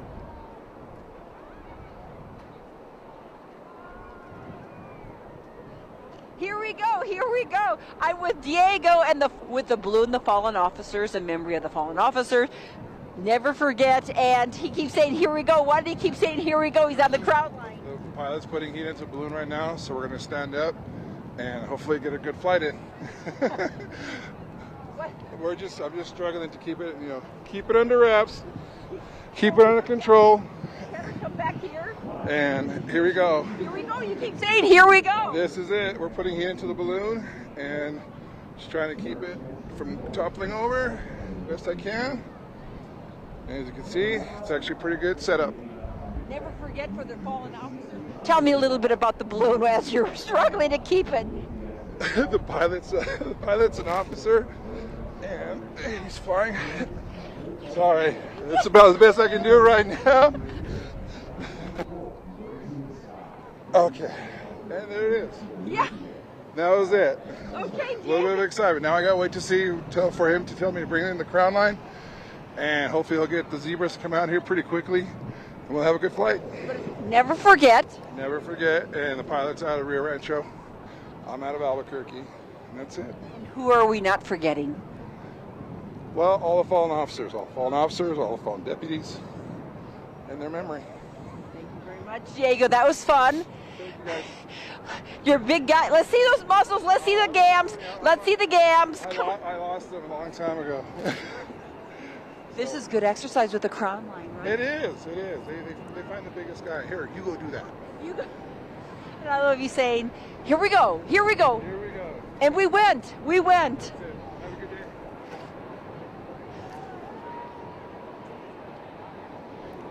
Always good to have the big guy out there on the crown line. Yeah, in a day like today. He's working it today. We got a little bit of that drainage as the sun crested the mountains, and it's not hitting the field because those clouds are up there. We're not seeing the sun glimmer the balloons like we have the last couple days, but we should shortly.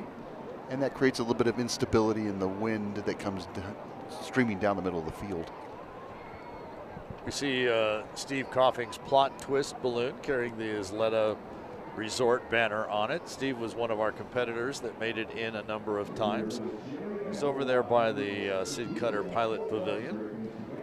And the Never Forget balloon that we were just talking about over on the west side of the field as we continue to look at the crowd and we see the balloons. Look, there's the shot. We just saw balloons going to the left on the screen and a little higher. They were going to the right.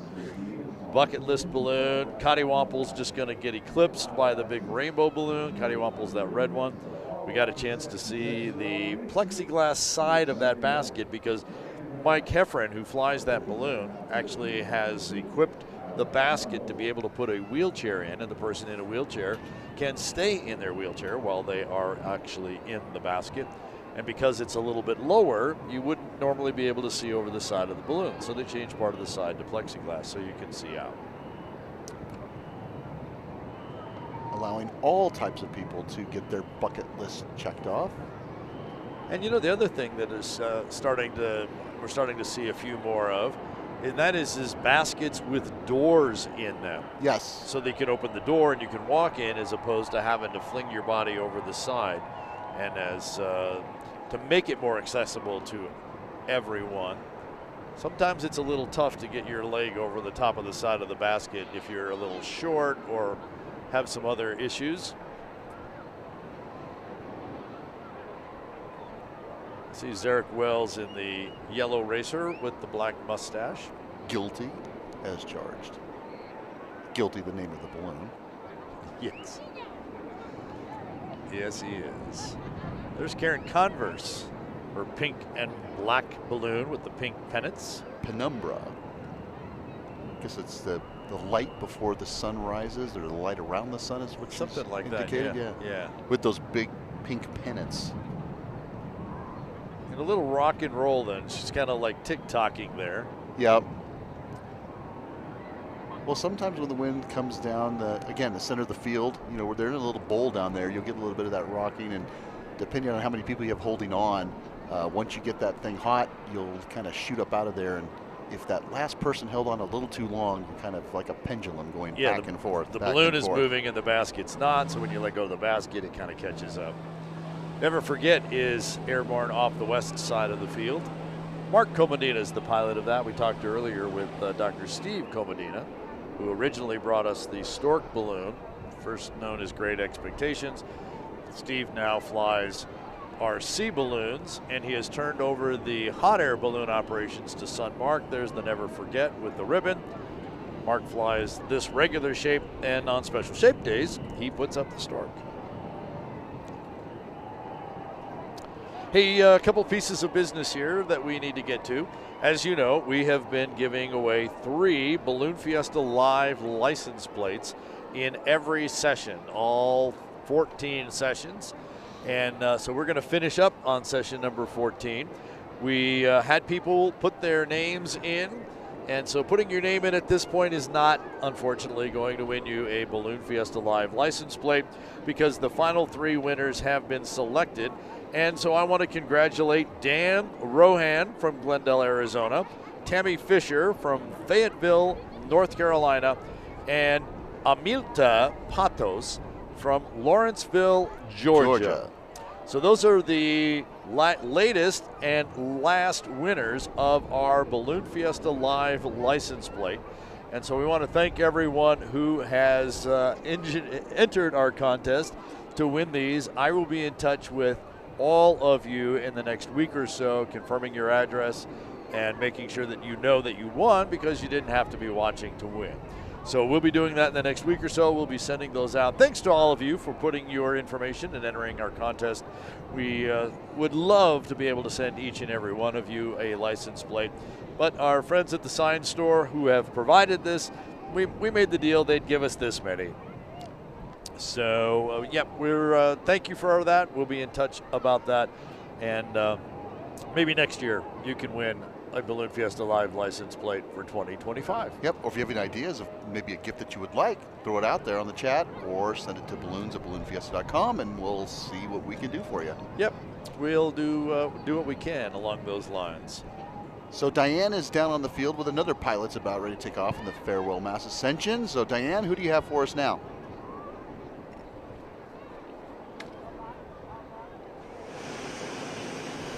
I'm with the balloon. It's about time with David Chidley from Albuquerque and his crew here.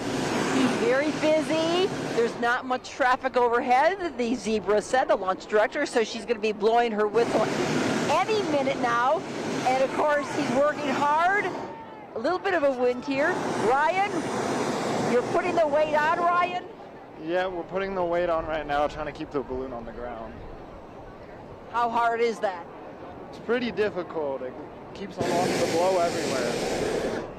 Again, it's a beautiful balloon. We're so grateful that they are flying today. We do have a nice crowd out here, and it's wonderful to see these pilots put the effort in.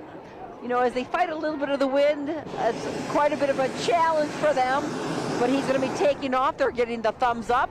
We're seeing the crowd move away, and we're going to have everybody cheer here as he takes off.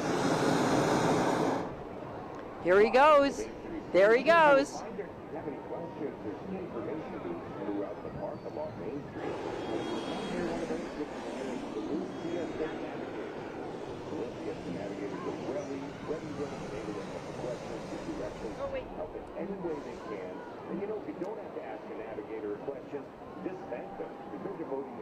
So David Stanley, it's about time from Albuquerque, flying for a banner for Trans-Perfect Global. And so we are working our way through the first wave, and they said we'd really probably only have a first wave. Yeah, and Henry mentioned that, only one wave today. Although we've already gone through rows A, B, and C, and there's some people starting to set up here. So we're going to kind of just have some, not so much organized inflations and waves and those types of things. We'll see balloon pilots kind of pop up wherever. They continue to watch the the weather and the winds, and sometimes we see some cold air going in, and they stand up and they fly away. Others put cold air in and pull it out. Others put cold and hot air in and pull it out. So lots of, do I fly? Do I not fly? How am I really feeling? Trying to put a little balloon show on for us this morning as well, as we are on day number 9, 10 if you count Albuquerque Aloft. Session number 14, and we have been successful in putting balloons up at every single one of those sessions. The first time in a long time that we have batted 1,000 with all of our events. There's Tall Steve all the way down at the other end of the balloon field, and there is Mazu. Mazu. I have a hard time keeping that name in my head for some reason. Mazu, our Chinese dowel, and the intricacy of that balloon, not only in the designs on it, but all the little extra appendages, the little beads that hang down from the head. The wind's kind of blowing them off the top. When it stands up, they'll hang down. Yeah, that's a really, really interesting balloon with, again, the details unbelievable on that.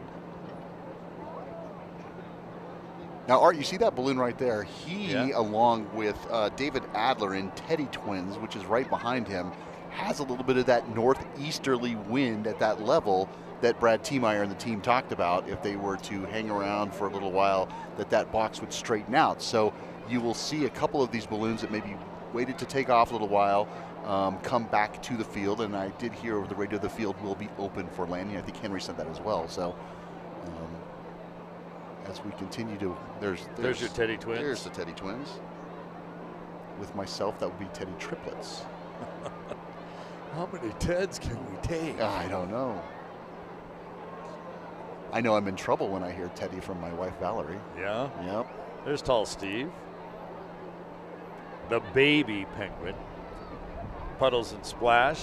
The little penguins got together, had a little baby, and he came out to be Big Tall Steve. Towers over those other two penguins. And let's see, Jeff Bennett from Tulsa is flying the Big Steve balloon. There's Pat Irwin in the Nevada Battle-born balloon. He'll be flying a camera for us off the field today, getting ready to inflate. He's right on the east side of the field. Got to remember that he's in H1. Right in front of Smokey Bear. Next to that green one. So we're just kind of looking up inside. So the idea here is to turn on the inflator fan. Well, that's interesting. Yeah, now Teddy Twins decided to came down about 100 feet, and now he's going southeast. As is the other one we were looking at out there. Huh. That's a pretty good turn within a few couple hundred feet, yeah. Maybe 100 foot or so. And for some of these bigger balloons, you're like right in the middle of that. Yeah. And we look right above Tall Steve's actually going right over the rooftop studio, and we have a balloon right on top of Tall Steve. Going right back the other way. Going the other direction, straight northwest. Well, I'm even looking out here over the roof. Can't see that shot, but we can from here. And actually, the Visit Albuquerque balloon was going to the north. It's kind of like stopped, while Teddy Bear is going right under, the Twin Teddies is going right underneath it. You'll get a bit. Ready, set, snap. Yep, there we go. Lined up and now perfectly. I'm getting a picture of me taking a picture of them. By the way, I just did some math a second ago. Since we last talked last night during the glow, 840 more pictures on my camera roll. That's all? Yeah, that's all. Yeah, okay. I'm going to have to buy some more terabytes here before long. We just saw Meow Wolf. And here is our Wazoo. Is that what you said? Mazu. Mazu with an M. Yep. Mazu. And that looks. Look at the crowd around that balloon. Yeah. Well, and look at the crowd of the Why Balloon not? Museum. Look at the people on the deck of the Balloon Museum to the right there. They're enjoying today's final farewell mass ascension of the 52nd Albuquerque International Balloon Fiesta, powered by ExxonMobil. We should give them a shout out over there at the Balloon Museum, because my understanding is they keep Balloon Fiesta live on the TVs over there. Well, good morning to everyone at the Abruzzo International Balloon Museum. Yeah, it's actually Yes. a really mouthful. Yes. Albuquerque Anderson Abruzzo and International the Balloon Fiesta. Museum. Yeah. Yes. Yeah, Fiesta's not in Yep. there because No. Fiesta's not. Yeah, it's confusing. I can't tell you how many people walk into our store and our office, which is just a half a mile, probably even a quarter mile down the road. Isn't this the museum? No, the museum's up the road. Right. And Well- of course, then you get to the museum and you say, "I'm looking for Balloon Fiesta office." Oh, that's back the other way. Right. And so people get them all mixed Well, up. downstairs early in the week, we had a whole group of tour people come into the center where we're at here, and they said, "We're ready to go into the museum," and they were like, "Nope, wrong place." So cross the bridge. Yeah. But one of our faithful navigators took them over there. One of the thankless volunteers that comes out here and takes care of all of our guests that visit the Albuquerque International Balloon Fiesta.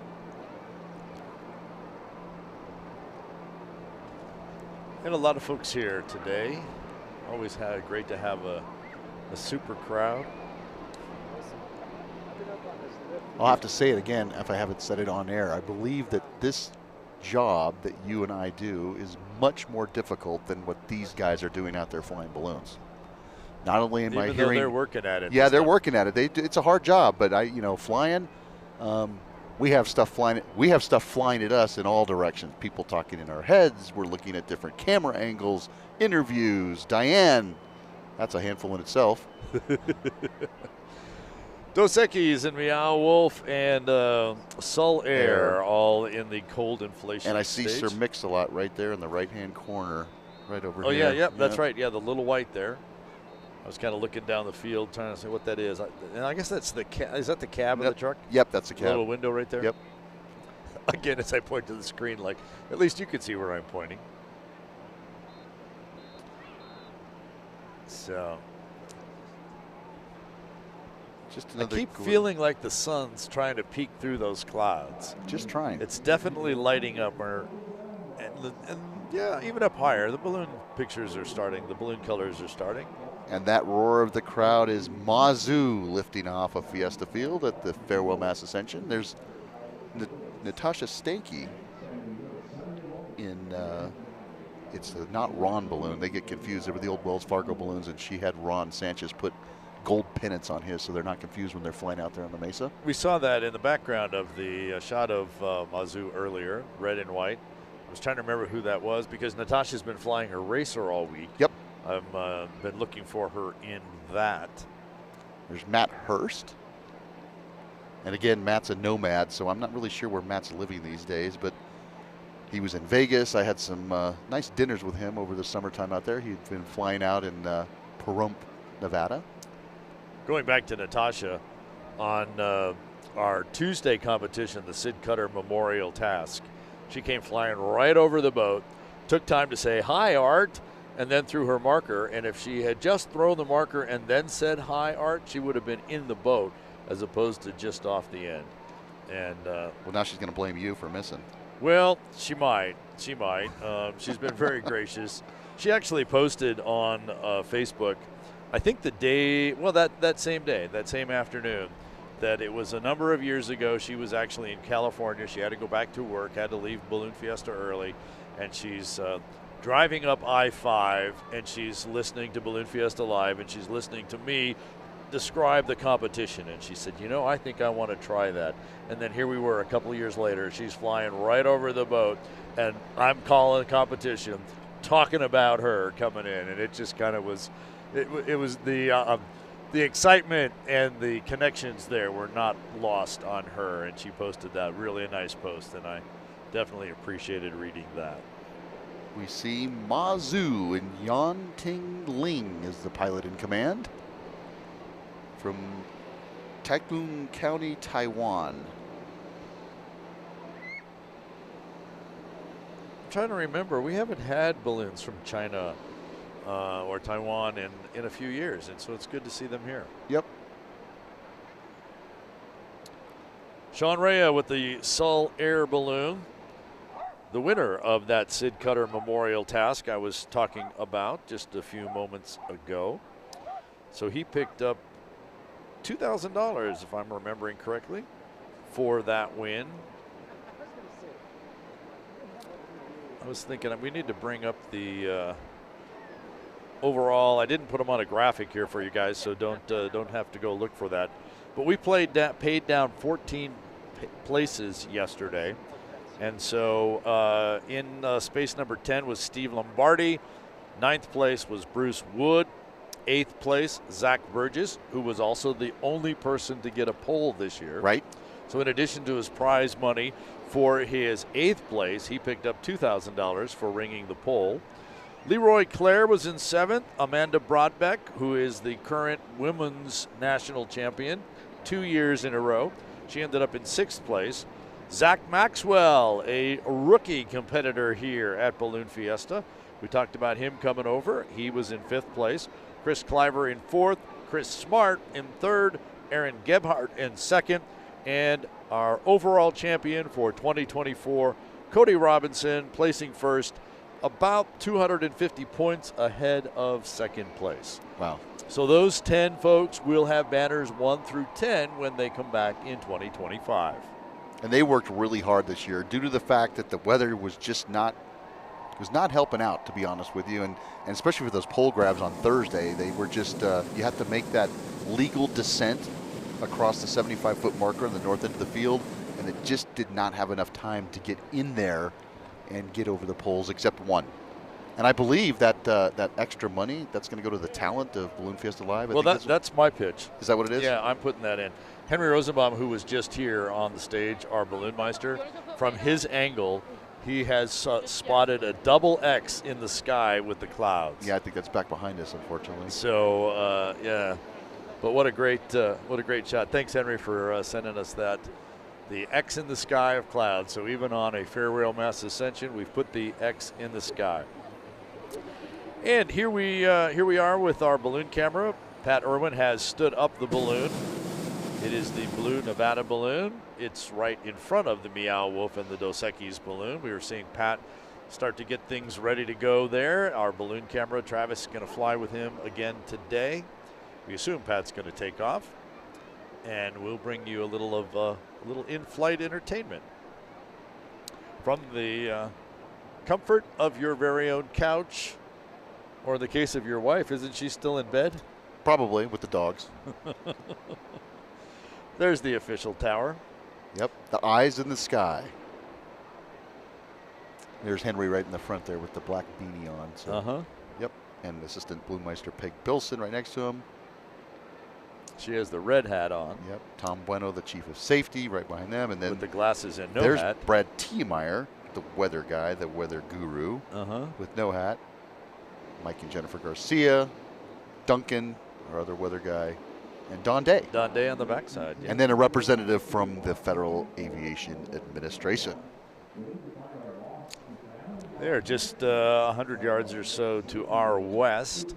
I understand they used to be right in front of us. We used to have conversations with them. We could literally talk to them from the roof here.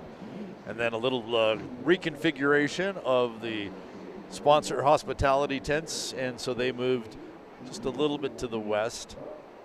And now you've noticed that the sun has crested the mountain. We're getting that color pop on the field, and it seems like the wind levels above have slowed down quite a bit. Cattywample is just all of a sudden the barely anemometer moving. has stopped. Yes. And that is the light and variability of the Albuquerque micro weather area that Brad talks about all the time. That's so light there isn't any. None. Which with this many balloons is okay. If it had been yesterday or the day before, creates a little bit of an issue. Yeah. Getting that many balloons off the field. And this is the time of morning where those people that either pulled the balloons out or had not taken the balloons off the truck are going, maybe I should still do that. And I'm not sure when they're going to close the field, but they still have an opportunity to. Yeah, this is where you start to rethink, and sometimes we get these things we call sucker holes. Yes. Where you get this wind where it just stops and you say, you know what? Now's the time. Let's go. And by the time you get the balloon ready to go, the wind that had gone away is right back. And so it was a hole to sucker you in to be able to get in the sky. So you do need to be careful about that. There's Smokey Bear with all the people taking pictures and looking up at the balloons around. Smokey Bear, now this is the third envelope for it. Brand new, made its maiden debut on Albuquerque Aloft, the Friday before Balloon Fiesta. So you see all these people here, and you think, so what are they looking at? What are they looking? Well, I think they're looking at Pat Irwin getting the balloon. Well, he's up, and I think that's our cameraman inside. Yep. So they're all wondering, okay, it looks like he's getting ready to go. Yep. There's Pat. Oh, and look, there's a camera inside that basket. Oh, okay, and he's probably going to be the next one up, I would think. Maybe there might be another one over on the west side. Here's our launch director making sure he's buoyant so he can get up and out. Last minute instructions. Remember, I'm going to have you do this. I'm going to walk you this way. It's going to look like this. We're going to do this. I'll give you the thumbs up. That was that. Watch for that. Don't leave till you see that. Yep. Don't lose eye contact with me. You're always watching that zebra out on the field. Yep. Easily spottable. And occasionally you'll have the guest run right in front. Right in front of there. That's okay. Yep, that's okay, as long as you're not standing there when they take off. Right. And they got it. They hurried up. Yep. So we're going to continue to watch that launch director. He's checking to the left. He's checking to the right. Make sure there is no one above him. And I can see that there's no one above him to the south. And so there's the whistle. There is the thumbs up. And Pat puts heat in the balloon. You're flying. There we go. We're airborne. Pat Irwin in the Nevada-born balloon. Battleborn. There he goes. And there's the launch director. Have a good flight as he moves on to the next balloon to launch them. And look back at the crowd. There's Smokey, Meow Wolf, and Dos Equis. And right behind them, Sir Mix-a-Lot. And a whole bunch of friends. Yes, a lot of friends. A lot of guests. Well, they're not going to leave the Farewell Maes Ascension disappointed. A look down Main Street and Concession Row. Back across the field, you see all the people. Here's the shot from the ground. So there's Travis on the right-hand side, which is got the camera. Pat flying. Rotating the balloon so that we see the Balloon Fiesta Live. Yeah, and now he's waving. He's waving at us. Yeah, the Balloon Fiesta Live banner on the side of the balloon. Great shot. Yeah, look at that shot. There's the full-on shot, so you see the Battleborn logo on the side of that dark blue balloon. These guys were so excited yesterday after their flight, especially after they got there we are. This. Yep, now they're looking back at us. So we need to wave at him. We can stand up. Oh, yeah, we can. Yeah, that'll help them see it. Yep, so now we see them. They're waving back at us, too. Yeah. You know, the FAA has made a couple of comments about us interacting with balloon pilots from the tower here over the years. And so we try and keep that to a little bit of a minimum.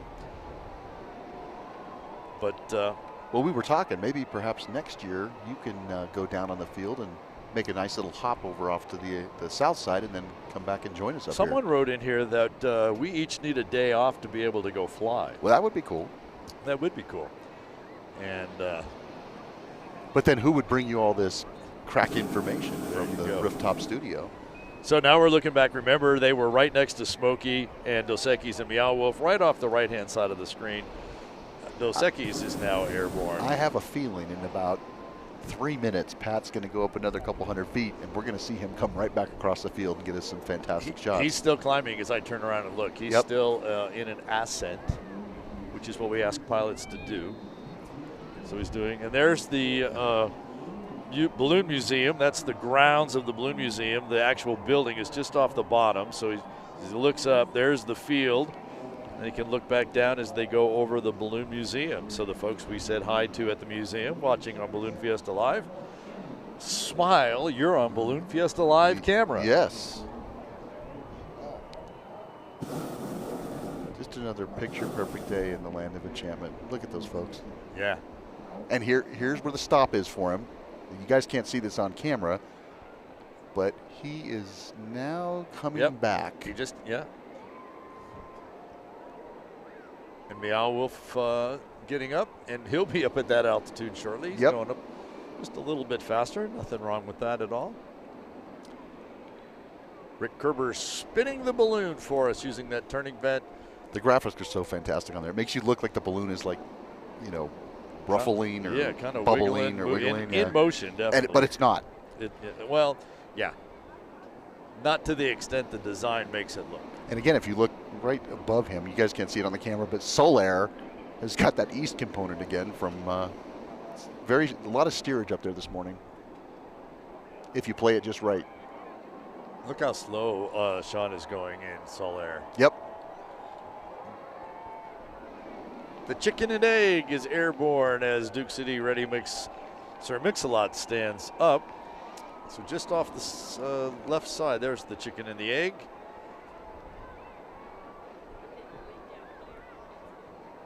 You know, that was a little bit of a sucker hole because the breeze has just come back up.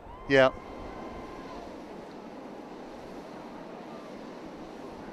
That's a really nice shot of the chicken and the egg.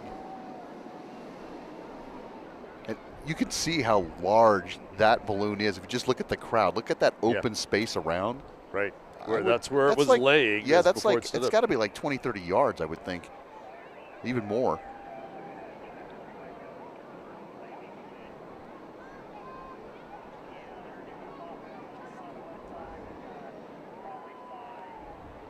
We're hearing a little bit of the official radio traffic about checking where everybody is, who's going to fly, who's going to stand up, can we open the field for landings coming back in as balloons continue to do that box. Here comes Pat Irwin right over the top of us again. He's definitely made, There's kind of that stop layer that's kind of almost like, it's like right between the north and the south layers. Picture number 933 today for Ted to take. Basil Booth flying overhead. I just got a text back from Matthew Grote, who was on our dawn patrol. I took a picture, a selfie myself as he flew over, and he's like, "That's a fantastic photo. Thank you, Ted." Look at the shot down from our balloon camera. Oh yeah, and you see that big open space that you were talking about. Look at all the crowd around Sir Mix-a-Lot. What a great shot of the Duke City Ready Mix concrete cement truck. And he's headed right back over. Yeah. Wonder if he can see us this time. I know he can hear us. There he goes. Look. Nope. There's your boy. Yeah.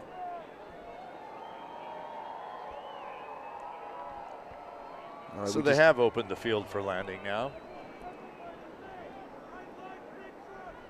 And while all those balloons that took off earlier, their box was to the northwest, it has indeed straightened out. So Pat Irwin with our balloon camera going straight back to the north over the top of the field.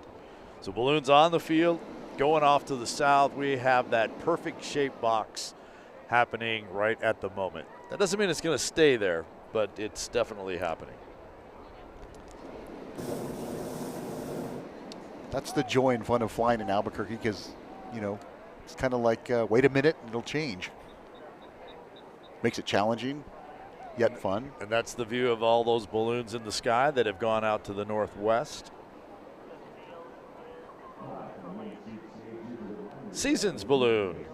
There goes the pumpkin. Here comes the sun. As they continue to spin around, we'll see the daisy. And if we stay one more side, if you can have a side on a round balloon, we'll see the snowman.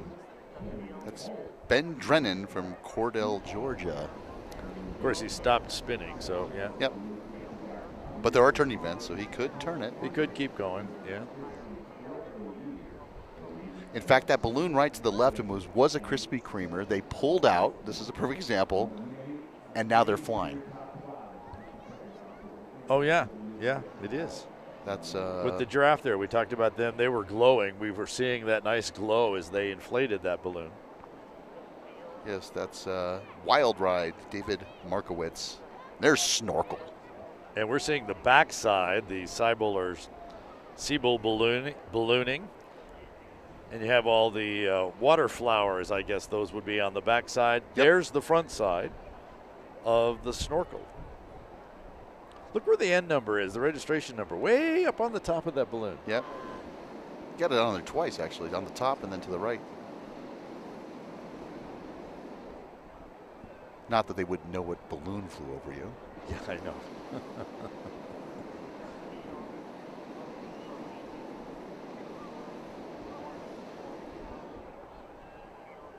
So they are telling the pilots that the field is open for landing. They would prefer that they land on the north or south end of the field. So Pat has continued, Pat Irwin, our balloon camera pilot, has continued to climb a little bit, and now that direct north that he had is now over to the northwest. So there is the south down low, you get a little higher, you kind of stop, then you turn around and go back north. Actually, it looks like there's a southeast layer up there before you go back to the northwest. It's very thin. It's it's ever changing. Yeah, where do you want to go? Put your balloon at that altitude, and you could probably get there. So we continue to look back on the field. Still a dozen or so balloons here that are in various stages of inflation. They may fly, they may not fly. We'll have to just continue to watch and see. There's Vampirilla. Yeah. And Michael Bertetto to the left in Nerfer. There's our battle-born balloon. That has our balloon camera. You can see they still look pretty close on that camera view, but yeah, they're definitely out to the northwest. He's actually dropping, which means he's going to drop back into those other layers, either go Bring north, it back towards farther us, back down, come back our way. As I'm looking out that way, there's a great shot. I'm looking out that way, I see Don Martinelli and Dawn's song, and he's not going anywhere, about 1,200 feet above the field. So that balloon that we're looking at, the yellow one with that, I just call it a great geometric design with the black and turquoise and the red and white. That's Michael Spinello flying for his first time here. He's from Albuquerque, and he calls that balloon Eye of Enchantment. Been seeing that balloon in the air around Albuquerque, outside of Balloon Fiesta a lot.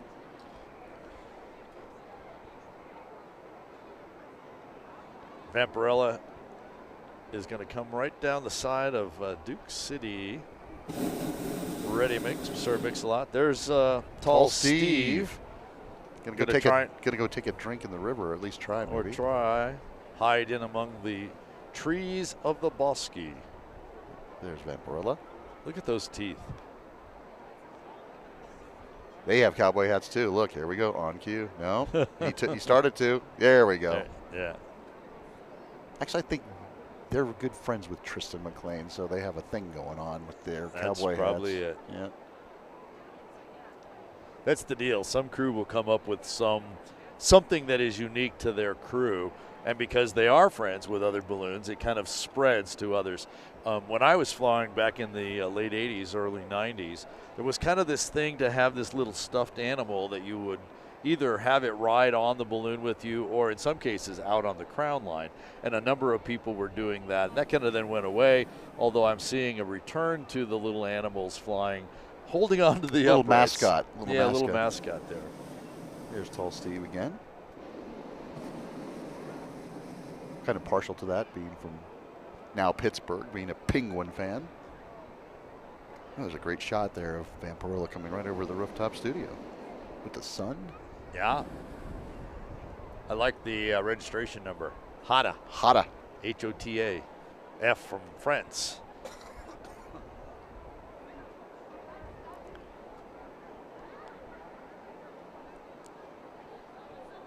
Well, we're starting to see a little bit more people that are encouraged to go now at the Farewell Mass Ascension, yeah. And a few, we're just going to stand it up.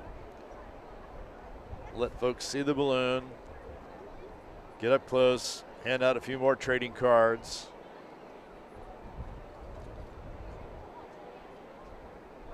Remember, you can pick up your official merchandise online at balloonfiestastuff.com.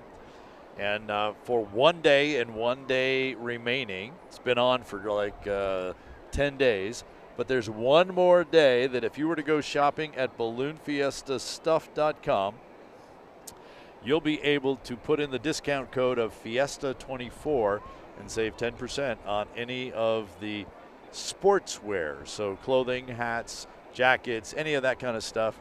Online, scan the code on the screen. It will take you directly to balloonfiestastuff.com. Put in the discount code Fiesta24 at checkout. Get your 10% discount. One-time use only. It expires after tomorrow.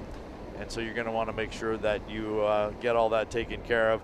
And I would suggest that while you're there, make sure you're subscribed to What's Up Wednesday to keep up to date on everything that's happening in the store.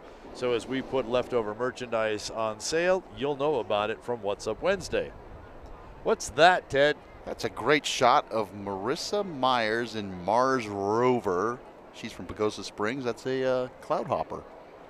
I saw her other balloon, the one with the Kachina on it, standing up earlier, and it didn't fly.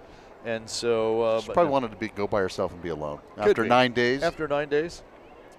She's the new pilot coordinator of the balloon rally that we've talked about numerous times, the first weekend in December in Gallup, the Red Rocks.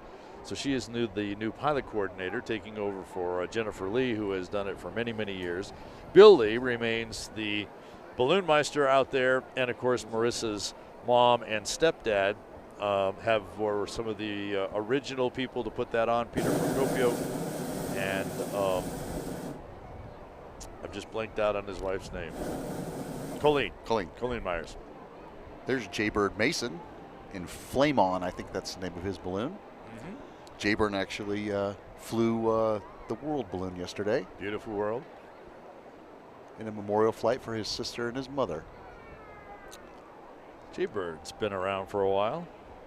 I saw him downstairs earlier, and he's been around so long that he had this shirt on, and it said King Strut. That's an old black balloon. Oh, yes. That had the Egyptian. I think that was his second balloon, too. Yes. But yes, that's how old. And then Paul Smith walked upon us, and he says, "Where did you get that?" And Jay says, "I dug it out of the garage." So, yeah, Jaybird's 46th year here. Yes. Talking about Balloon Fiesta. I had a great commercial check, not a commercial check, right, but a reoccurrence flight with Jaybird one time on the west side. Used to call them biannuals. And we got up in the air and Jaybird said... Biennials, yes. And Jaybird said, "You know what? I should have used the little boys' room before we left." So we're flying in the West Mesa. And I said, "Well, there's an outhouse down there." So I landed right next to it for him. He got out, took care of his business. We got back in. That was that. The ride? Yeah, he said, "Well, we could have just continued there if you were so kind as to leave me at the boys' room." But we flew on for an hour, actually an hour and 30 minutes, as I recall. Yeah? Yep. One of those wonderful days out here in New Mexico. One of our special shapes, the ladybug that we call She's a Lady. Getting airborne. That is Tom Ferenz from Georgetown, Colorado.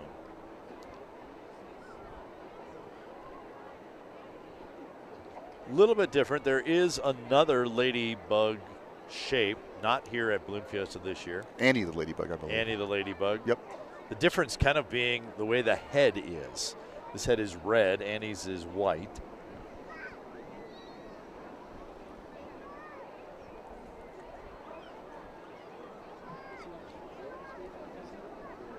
And so this has kind of turned into a nice, slow, easy, peaceful Maes Ascension for our final Maes Ascension. And one long wave one, right? Yeah. Yes, exactly.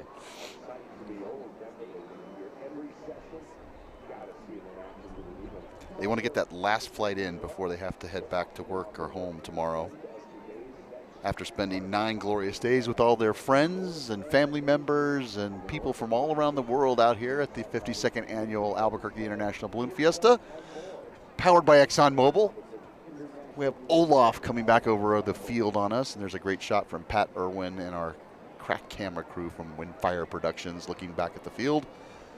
Looks like they're probably nearly over the river shortly here.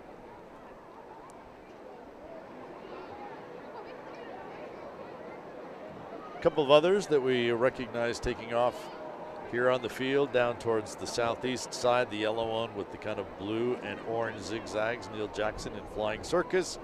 And then way over on the west side, I see the 76 balloon of Jason Gabriel. And the Bears are inflating in front of us. I was just going to point that out. Yeah, we're getting the... David and Ray. David and Ray, father and son, with identical balloons. One of them is called Barely Awake. Is that the name of one of the balloons? Yes, and Kaleidoscope is the other. And I think this is the 6th and 7th versions of those envelopes. I actually asked Ray one time, I said, "Ray, we're trying to spot the different ones out here.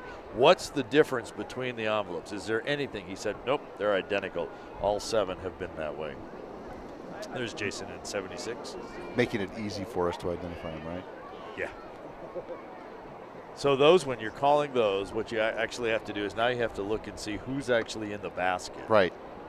I did bring my binoculars. Maybe I'll crack them out here. You know, I used to have a set that I brought up here, and I found that I didn't use them that often enough to bring them out.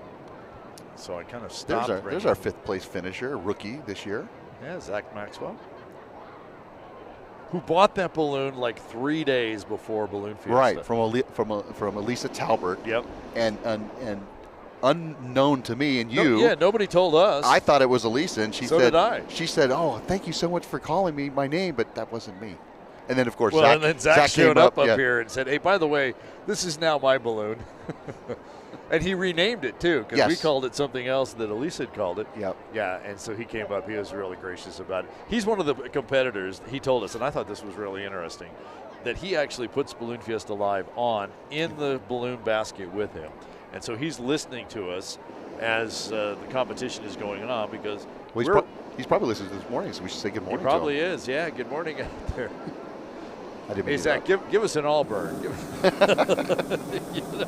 But he says, because we're right down there in the middle of it. You or I are down in the competition. Right. The other one's up here. We've got 2 great vantage points of what's happening competition-wise.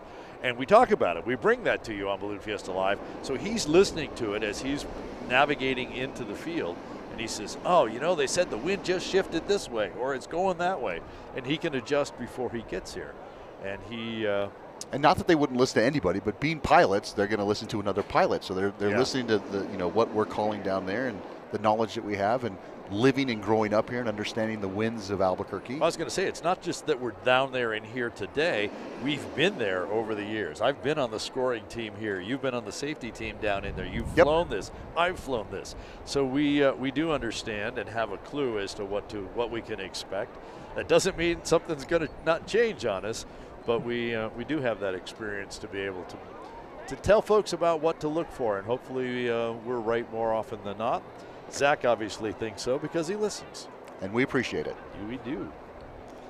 Beth Wright Smith has Smokey standing up, although he's looking the other way from that camera. Ask and you shall receive, I guarantee you. Well, there's the snorkel first. That's a great shot. And you actually get a little bit of the back and the snorkel side. Most of the time we see one side or the other for whatever reason.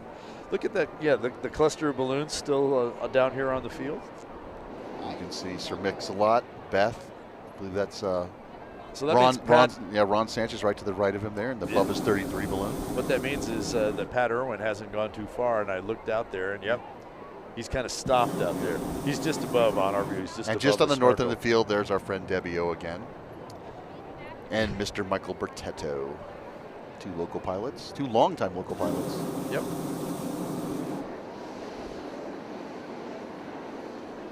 And a little pullback. You see one of the parking lots out there on the northwest corner of the field.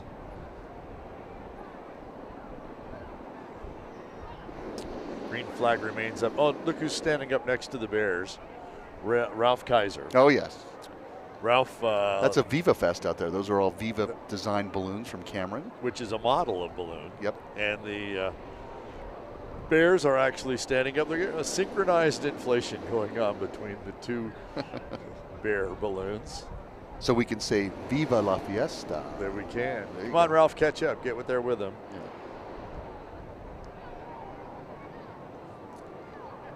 There they are from the north. So Ralph is in the white with the reds on the left, a little farther behind in the inflation process.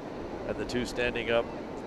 One of those is Ray Bear, one of those is David Bear. Without being able to see the basket, we can't tell you which one's which. Well, hopefully they'll fly over here in a second and we'll be able to tell you. We also have another cloud hopper up there above the field. I'm not sure who that is. But he's got a good view. Oh, yeah, way high. Or she. This is where that camera spotter would come into play. That's going to be Big Hopper, Jeff Busing from Colorado Springs.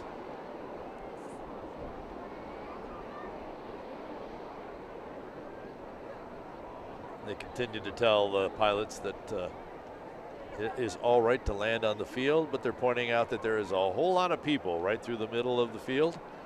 So land on the far north end or come on down here to the south end. We have Solaire coming in, making the landing. Right behind the Bears. Yep. And not Smokey Bear, the Bears. Yes. And it looks to me like Marissa is lining up, as well as the big hopper, Jeff. Although he's coming back now a little fast. Yeah, Marissa might make it back here. Olaf going to drop in down the south, on the west side, I should say. And there's just the top of Solaire dropping down behind one of the Bear balloons. Looks like he's going to go to the northeast corner up there. Well, Sean, lots of practice flying into this field on competition. Again, we mentioned earlier that he won the Sid Cutter Memorial this year. There he goes. This is the third time he has won that. And down. Nicely done. There you go. Back into the loving arms of Mother Earth. And a whole lot of your friends. There's Olaf. Kind of taking a look at the river, which means we kind of see the backside of Olaf's head. You know, it just struck me just now, but we were talking last night at the Glow about the Kong balloon. Yes, and the all amount of peanut butter. Yeah. I did get, I can't find it right now, but I do remember the number. Something like 96 million peanut butter sandwiches, they said. So thank you to our viewers out there for continuing to enlighten us with your mathematical knowledge. Glad that we can give you math problems to keep up to date. I mean, that's the great thing about ballooning is, you know, when I would go and teach at schools and talk about ballooning, it wasn't just about, hey, look at this pretty balloon. It's about, if you guys really want to become pilots, you young ladies and boys and men, and, you know, you need to know about science, math, reading. It all plays into it. And then I lost some of the kids at that point, but the other smart ones were all about it. Yep. And over the years, we've had a number of math and science classes across the country tune in for Balloon Fiesta Live to be able to put all of this together as well. And we've had a shout out to them many times. And of course, when you are east of Albuquerque, the time is actually right for you to be in class to be able to take a study and a look. Let's see who that is. Yeah. I think that's Ray. No? You'll have to get, they're zooming in. Yep. Yeah, that's Ray. That's Ray. That's Ray. Ray flew our camera on the opening day for Balloon Fiesta Live, so great pictures from there. I owe them some Balloon Fiesta Live pins for doing that. So that means that David is back on the field sitting. Yeah. Now that we know. And because he's barely awake. And zooming over the top of us is Marissa Meyer. Oh, yeah. There goes Ralph. Ralph Kaiser. And that's the third version of that envelope, too, of EOS. And David Bear is now airborne, so the... And we started to say earlier, Ray and David and Ralph, all really good friends. They always like to fly together. You rarely see one without the other. And so all three of them have decided to go airborne in their Viva model Cameron balloons. Two identical in colors. And Ralph has the one that's easier to pick out. Actually, Ralph's balloon is really easy to pick out no matter where he is in the sky. Right. And his sister Betsy, a great balloon friend. Get to see her when I'm in Texas. She's usually here. I don't know if she was coming. I forgot to ask her if she was coming to Albuquerque this year. Well, things are winding down at this farewell mass ascension at the 52nd annual Albuquerque International Balloon Fiesta. It's been a wonderful 9 days, all events flown. And just tremendous. The crowds, I've had a lot of fun. Art, I appreciate you letting me sit next to you and kind of co-pilot this whole thing going on. Well, it has been a joy of having you up here. Being able to provide all of your expertise and interactions with, because you have a different circle of pilots than I do. And so that just widens that out nicely. And as we meet each other's friends, the circle becomes bigger and bigger and bigger. It does. We've kind of merged our circles.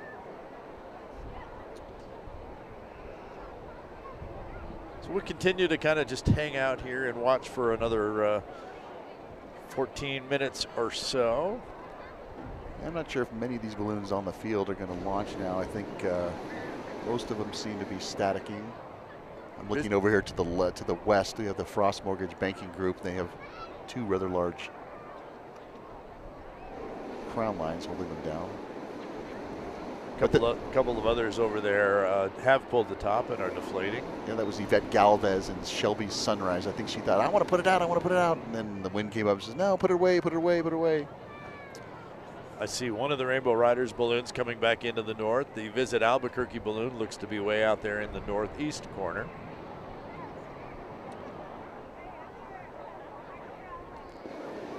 And of course, Smokey, Sir Mix-a-Lot, and our good friend Ron Sanchez in his Bubba's 33 balloon. Yes, and then right in the north of the field, we have Mark Heidemann in Desert Flying Viking. He's making his approach. I think he's going to fly over the crowd and probably come land down here.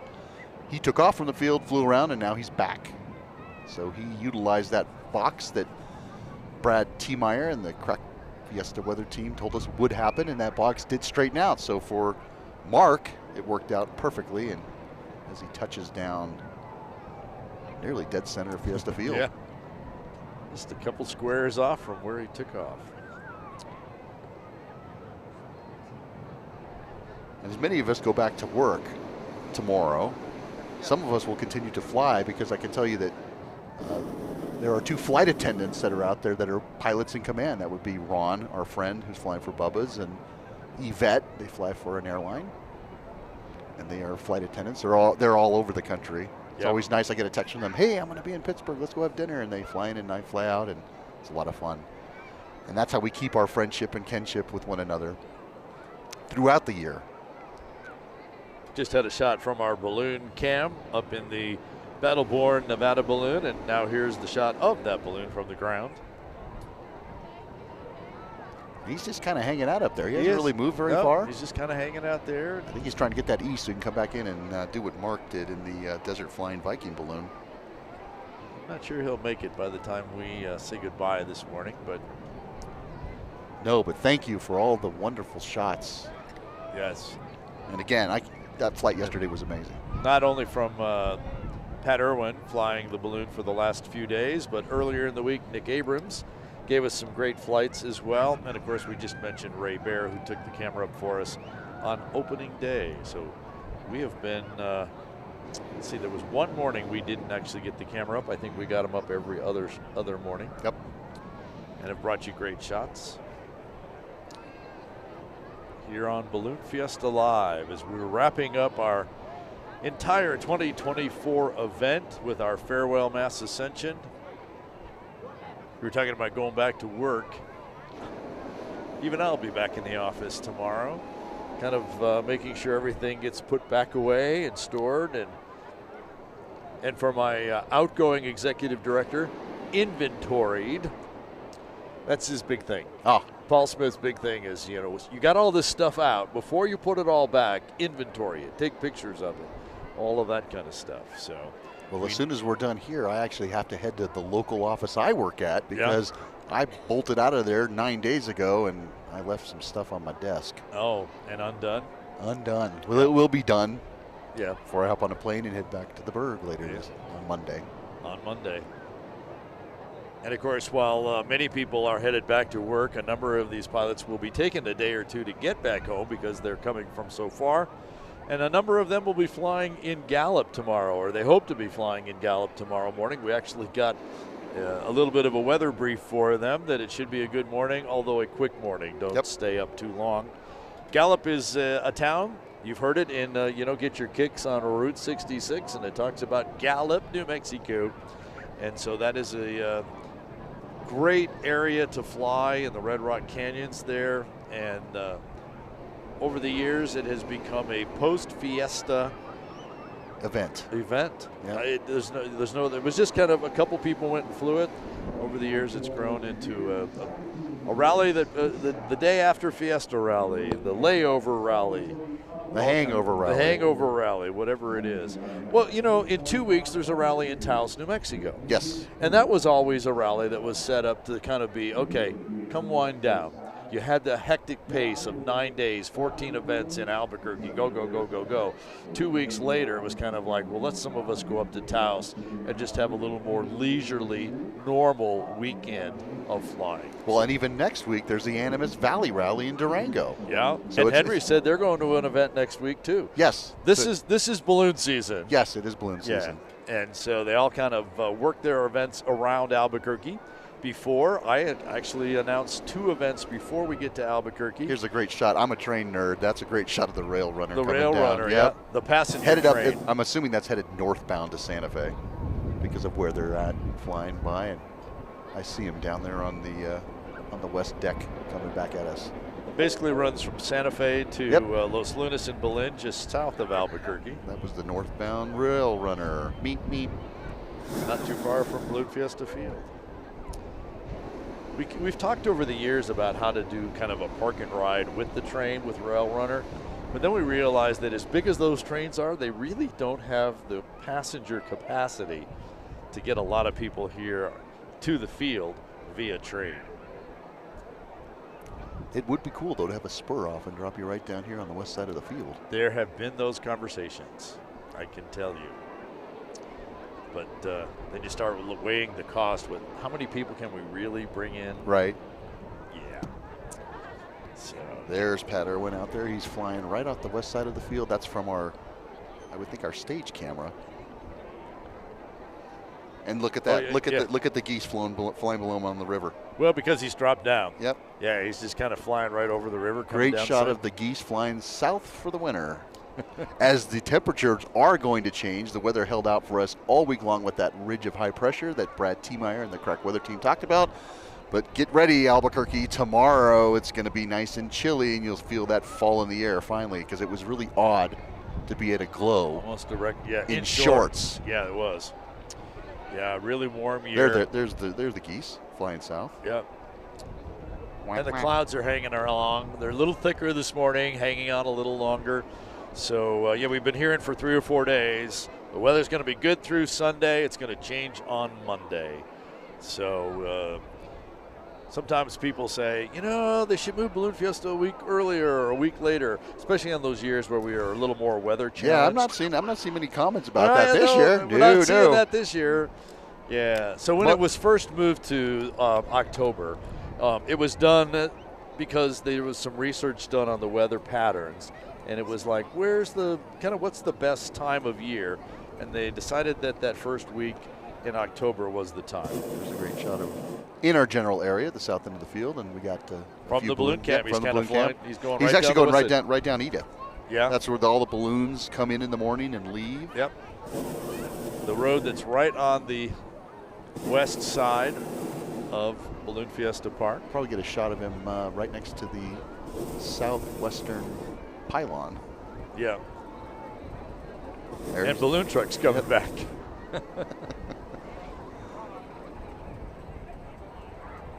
Yeah.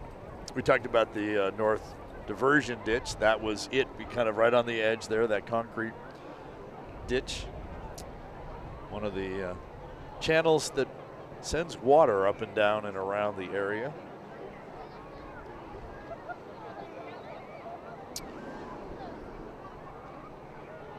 So we have got about 5 minutes or so left here. We're going to start seeing some credits on the screen. All the great people that have put things together have worked really hard to bring us nearly 40 hours of Balloon Fiesta live this year.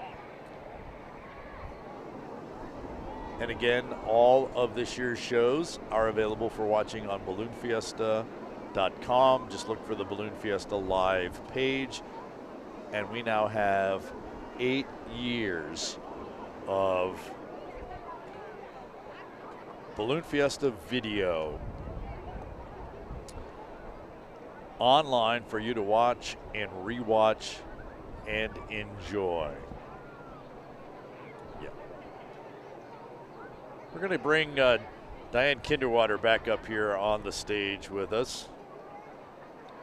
We've haven't let her on the stage yet. We've had her down in the. Yeah. Well, we're even going to put her in the chair. You can actually, if you, okay, there you go. So, well, you're going to get Ted untangled from you there. We're going to give you that. We're going to kind of bring everybody together here. Diane's been down there on the field for us all 9 days for us. So, Diane, first time with Balloon Fiesta Live. First time talking to all those people out there online. What kind of thoughts do you have? What are you thinking about now that we've been through all of this? Thank you for your service. Thank you for your service to the community, to the world of ballooning. Fantastic. These two gentlemen and the entire crew up here. Thank you so much, sincerely, to see you in action. 40 hours, but on the field, I am having such a blast. I know Balloon Fiesta is fun. I've been coming for about 40 years. Right. But being a part of Balloon Fiesta Live and talking to the folks out there and see the joy in the kids and how they're keeping warm, and the families and the people from Brazil, from China, from Mexico, Australia this morning, and China. Amazing, all over the world, and they love Balloon Fiesta Live. They say, we see you, watch you. It's like, what? Everyone's watching Balloon Fiesta Live? They say, yes, when we get back home, my family is watching. And then to see the technology, you saw the folks today, they're talking to their kids on their cell phones and shooting the video, and then people walking around with their cell phones listening to Balloon Fiesta Live, and they're saying, yeah, we're finding out what's going on. But to find the activities, the tailgating art, and Ted, folks, the Brazilian barbecue, steaks this thick that they were barbecuing out there. The one trailer where they had a barista, if you saw the chase vehicle, yes, had a bathroom in it. It had coffee makers, Keurig makers, and they said, how much froth do you want on your coffee? Wow. Yeah. All of this out there on the field. So the balloons are the stars, but the people are a close second, as you see the unicorns and people dressed up, just having a blast. So, well, you joined them. You dressed up every single day and brought us some great information and some great interviews from the field. Thank you so much for joining us with Balloon Fiesta Live this year. It's been great fun having you here as well. Ted, your first time with us on Balloon Fiesta Live. Your impressions, your... I said it a couple times. I think doing this is much harder than flying a balloon, but I would like to come back. And I really enjoyed the time, the opportunity. I love all of the pilots and friends and fans out there, and I can't wait for 355 more days that we can come back and do this again. Well, it's been really great having both of you join me here on Balloon Fiesta Live. I hope that you guys will join me again next year, and we hope that you will join us as well. And in fact, before we get to those 355 days, we would love to hear what you thought of our coverage. The address is balloons@balloonfiesta.com. balloons@balloonfiesta.com. We would love for you to let us know, send us your pictures, tag them with Balloon Fiesta and Balloon Fiesta Live. So I think we're about to wrap up here, so we like to do the balloonist prayer, which we do after the end of every successful balloon flight and after our successful Balloon Fiesta Live show. So if you'll join me with us, we're going to finish off the show with the balloonist prayer. Here we go. So may the winds welcome you with softness. May the sun bless you with its warm hands. May you fly so high and so well that God joins you in your laughter and sets you gently back into the loving arms of Mother Earth. For Diane Kinderwater, Ted Maes, and all of the people with Windfire Productions and the Balloon Fiesta Live team, I'm Art Lloyd Jr. This is so much fun. Thanks for watching. We enjoy being here. We'll see you next year. So long, everybody. You've been watching Balloon Fiesta Live, powered by ExxonMobil. Always in October and always in Albuquerque. This is the 52nd edition of the Albuquerque International Balloon Fiesta, the world's premier ballooning event. Want more balloon action? Visit the archive of Balloon Fiesta Live broadcasts at balloonfiesta.com. Thanks for watching Balloon Fiesta Live. This program is a production of AIBF Inc.